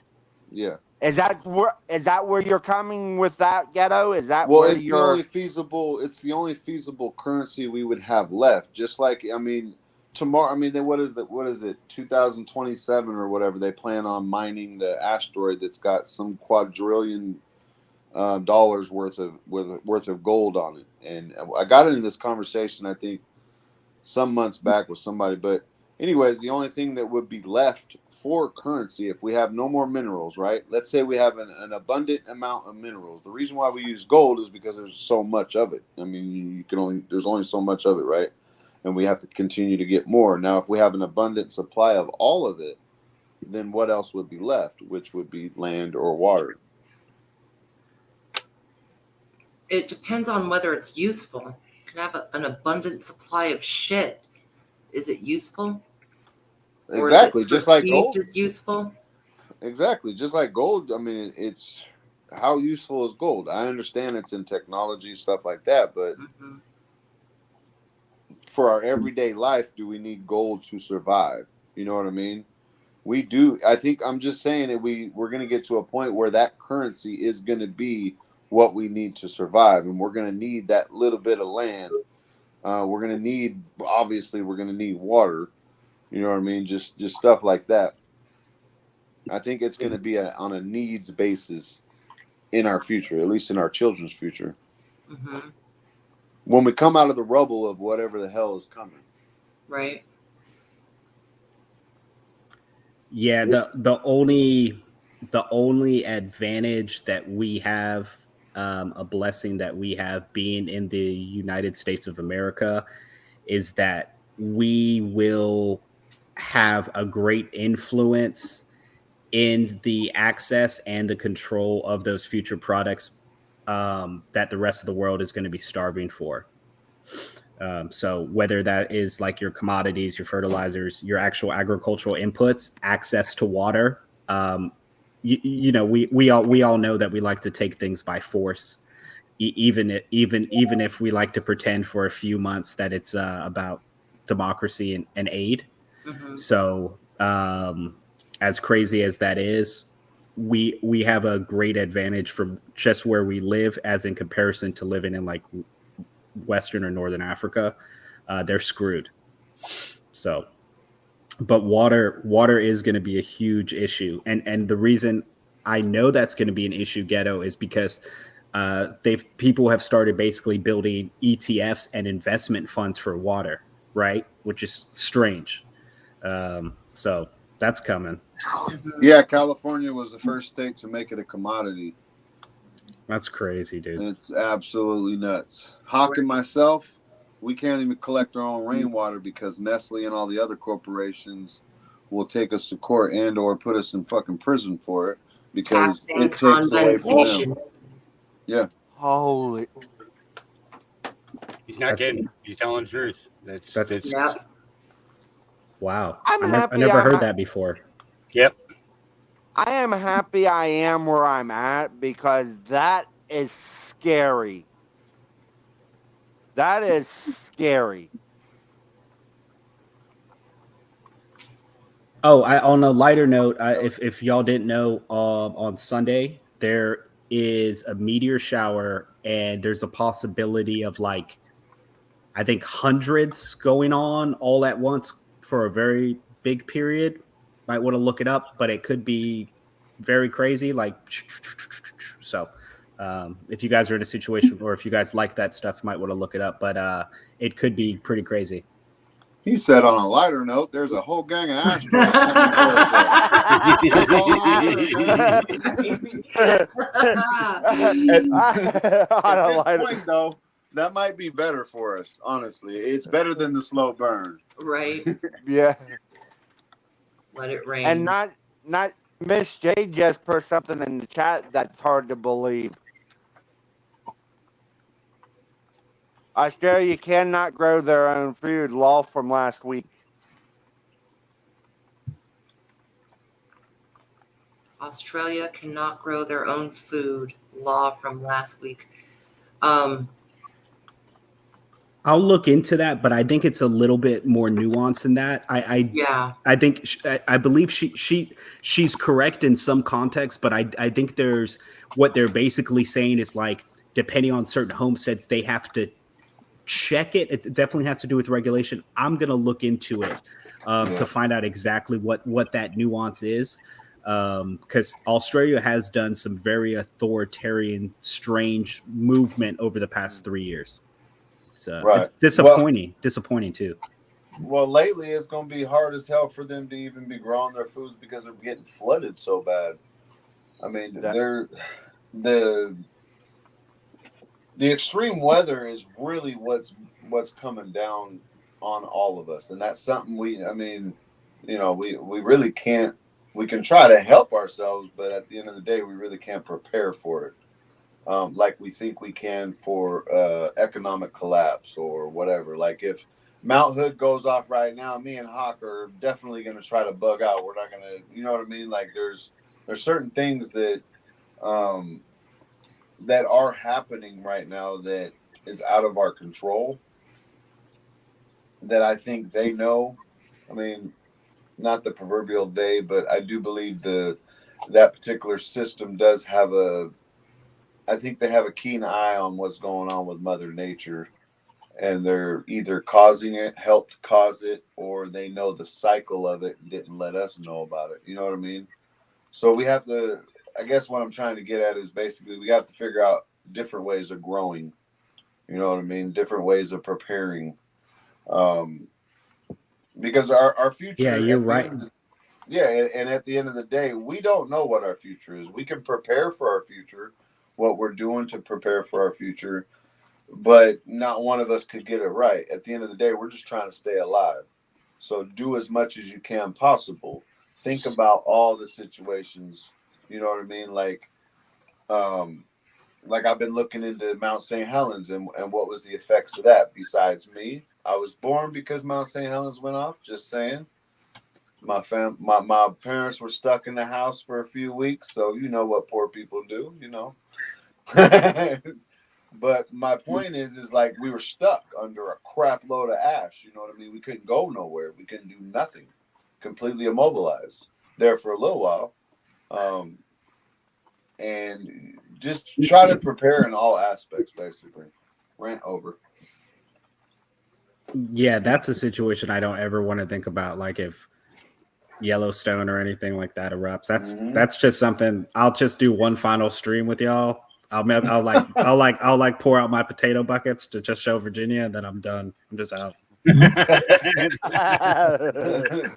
Exactly, F home, because I mean, adapt, overcome, improvise, push forward. I mean, at the end of the day, we're just trying to beg. We're just trying to be able to breathe another day. That's it. You know what I mean? That's all we're really preparing for. I mean, if you got kids, you want your kids, you know, to go further in life, and you know they have kids, and you know lineages and all that other thing. But at the end of the day, you know, we're just trying to stay alive and be comfortable while doing it. You know. And that's the best way to prep for our future. To go back to what we was, you know, the original topic, Zach. You know, just volcano, man. Well, I mean, I live in a valley, so I mean, I'm sure. I imagine one day we'll be hit by a volcano. I mean, it's just the way it goes. The odds are forever in my favor. Hey, Kino, I just wanted to say about that gentleman, Gregory Mannarino. He's more of a trader. So some of the things that he says, I'm not necessarily on the same page, but I do think he's a good place for people to learn about bonds or things like that, like some of the indicators. I think it's just something to wrap your brain around. So I think it's a good channel. Shut up, Cola. I know I did.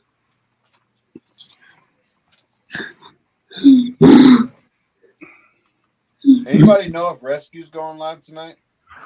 No, it's Saturday. Well, I mean, it's Friday. No, it's Friday. Yeah. Do you know if he's going or not, Zach? Because if not, I'm going to open up the ghetto when you're done here. Because I want to make a pie. I'm going to make a good pie tonight, though. But I got to let my hair down, man. So we need to make fun of big butts and skin melanin and no. make fun of Hawk's mustache. Oh, what's wrong with my mustache? Let me see it. Let me see. It's a porn stash, dude. You belong in the 70s. I can't even see it from here, dude. I don't know. I'm just making shit up. But I don't know if he was live or not.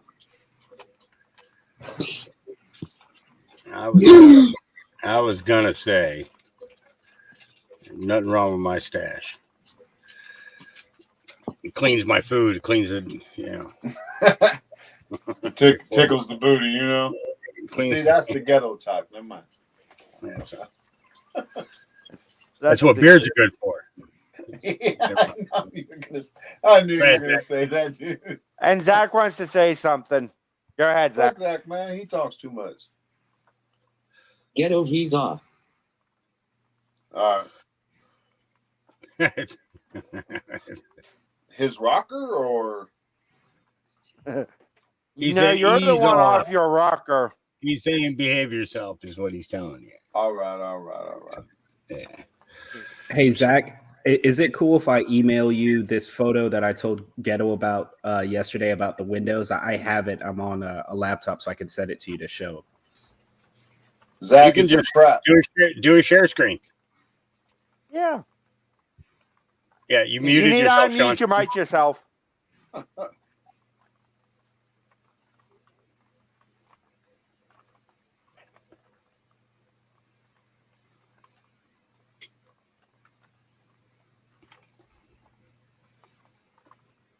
You'll want to unmute yourself, though.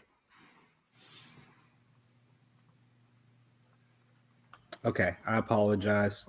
Give me one moment. Zach, you're okay if I show that? Okay.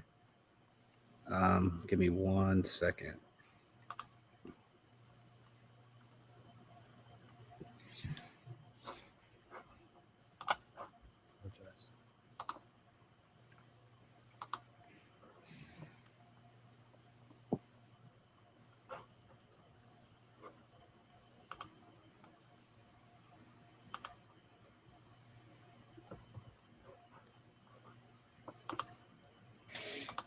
Not everybody talk at once, man. Are you all able to see that? Not yet. Zach's going to pull it up. There it goes. Says, hold on, let me get my glasses. What's that? Says, what a fabulous idea. I want to buy Ukraine windows. I would like to place an order for these high quality, super tough windows from Ukraine that remained intact and unmarked after the explosion of a Russian bomb that turned over all these cars. Please throw in also some of that same render as on the house that remained undamaged and cleaned after the explosion. Exactly. Okay, I just wanted to share that because I told Ghetto about it the other day. Yeah, well, it's, you know, people are going to realize that there's not as much going on there in Ukraine as people think, or at least in the context in which they're hearing about it. But you know, that's all got to be, hey, horny boy, go lay down, leave her alone. Go on, go lay down. Come on, Baron, go on. I know you're nuts, like ready to go, but that's your daughter. You don't get to tag her. She's hiding up underneath my desk so Daddy doesn't tap her. Yeah. So she's been like this now for 5 days. She's got 2 more days of this, and then it's finally done. Thank God. It's been a big. This whole week has been a hassle, but yeah, it's you know, the thing about that is now I have friends who are over there. You know, from my travels and you know, the world military and so on and so forth, and you know, basically they told me that the narrative that that we're hearing about on the news is 100% pure BS. And basically, you know, that's why I brought up the monetary thing was, you know, the fact that, well, I guess Rand Paul put a stop to, or at least a pause on this $40 billion being printed and sent over there. You know, and you know, that's what it all boils down to, you know, is these people are stealing our money. They're stealing it. They're sending it to other countries, yes. But the thing is it's getting funneled right back into their own dang accounts, you know, into their pockets, into their little pet projects and everything else. And the fact of the matter is it in no way benefits the American people. In absolutely no way does it benefit the American people. And this has been going on for a couple of generations now, and it needs to come to an end. And the only way that we can do that is having a collapse of the entire financial system, so that what they have stolen from us no longer has value. They're in the poorhouse. Then they can walk down the street and hide themselves in shame, because they won't be able to go anywhere without people reminding them what they did to our country. You know, it's and we've already sent over $180 billion to Ukraine since all of this started. $180 billion. We have how many Americans in this country? 330 million. That would have food and clothed and housed every American for a couple of years. If that money had stayed in our country. So there's so much there, so much, and it all boils down to their corruption, their deceit and their connection to the central bank and how they've manipulated the this entire monetary system. Where's the money for America? That's a good question, Cat Slave, because I don't see it. I don't see it at all. I see our money going out to every country. What was that post that Donald Trump did on Truth Social today? Was I hope we never find life on another planet because we'll be sending money there too. Is what he said. And it's 100%. That's a fact. That's a fact.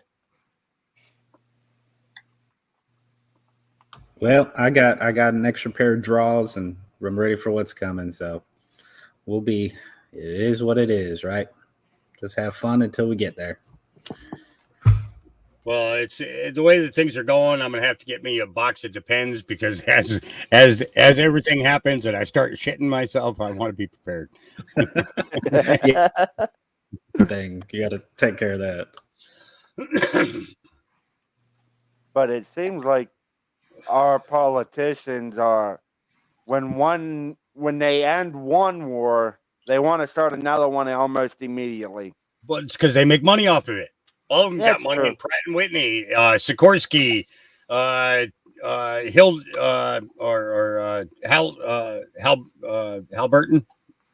Yeah. They all got money tied up in all of these. They've all got money tied up in them. And on top of it, if you go through, Slow Country did a thing not too long ago in regards to Vanguard and BlackRock, and if you guys went through that list of all the people that they've been funding for all these years and who are actually stockholders and everything else, you wouldn't be voting for these people. You wouldn't want these people anywhere near our political climate. None whatsoever. But they keep getting right back in. They keep getting right back in, right back in, right back in. It's that simple. So much deceit, so much theft. Well, Zach for president, if he can start prepping himself for that. I need some promises though for my vote, Zach. So I need to know what I'm going to get. Okay. No, see, I would want Zach in front, in charge of the Senate is what I would want.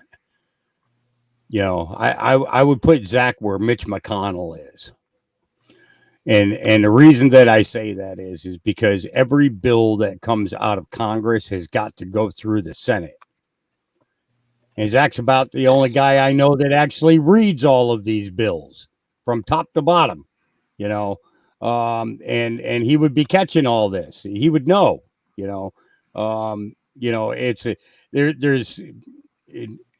actually we need a lot smaller government. We need to get rid of the transportation department. Oh no, dude, come on, man! But why would you want to get rid of Ģ? He knows how to ride a bike, and he ran that just fine. No, dude, him and his bicycle for 15 minutes did not spur any new Green Deal kind of social pat on the back kind of thing for me. I don't know, man. I saw a 10-minute clip and he was looking real cool. So I mean, I think he's doing a good job. Yeah, it was real cool as he lifted that bike out of the back of the pickup truck that brought him into town. But the fact that he got paternity leave for 90 days when him and his partner, neither of them had the kid. Neither of them. Hawk, with all due respect, men can get pregnant as well. We all know this to be true here. Yeah, we all know that. Okay. Kick this dude off the panel. That's why I don't have butt sex, because I don't want to get pregnant. Yeah, that's what. What the fuck? All I can hear now is, okay, hey, family, I gotta go now. Yeah, I gotta get out. I'm tired. This is where that old saying is, I wouldn't flush you because you're my favorite turd, in response to your children, you could feasibly call them little shits after that and feel good about it, but it's this country has gone to ask me no more questions, kind of. we gonna make it, don't you worry. Oh, we are. Right.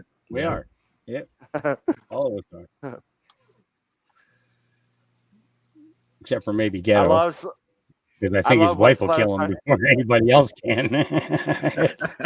Mrs. Ghetto gonna get him. That's his biggest prep. I can see it now on the news. We're sorry to let everyone know. Mrs. Ghetto. But she's been set free.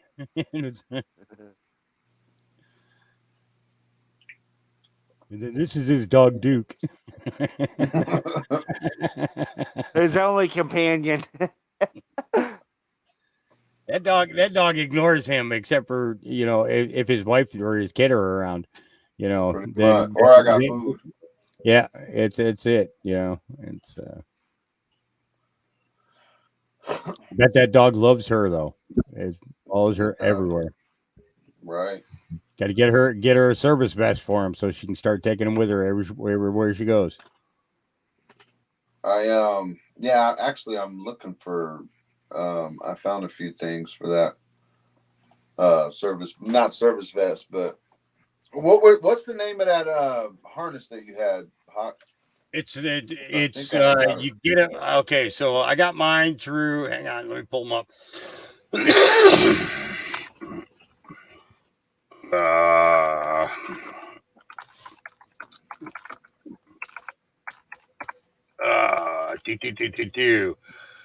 Okay, so workingservicedogs.com. Yep, that's who I go through, and I get all my documentation from the doctors ahead of time, and then I have certifications that come from the trainers. Okay. Go ahead, Zach. You wanted to say something? Go ahead, brother.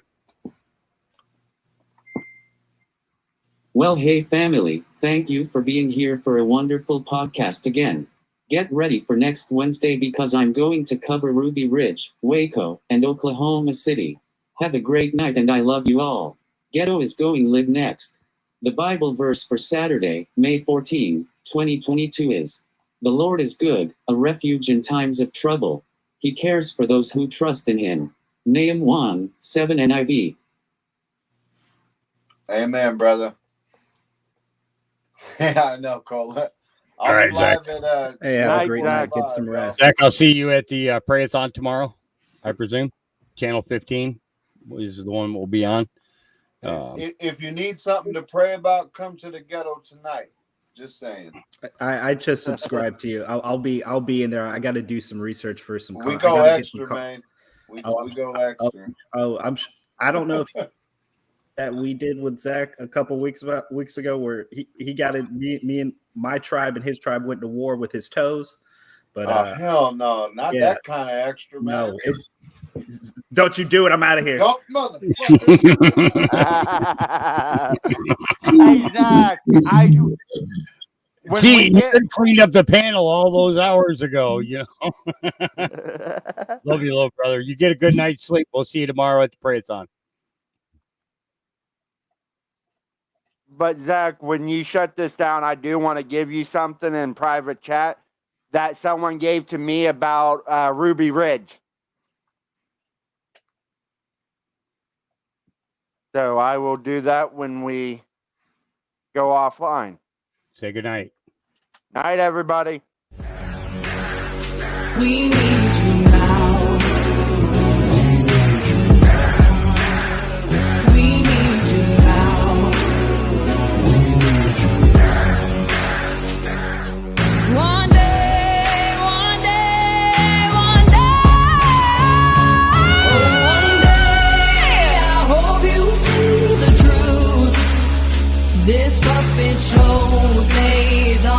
because of you fools. We've been dancing with the devil way too long. I know it's fun, but get ready to pay your dues. Oh God, come back home. This crazy world is filled with liars and abusers. We need you now before we're too far gone. I hope one day they finally see the truth. God, we need you now.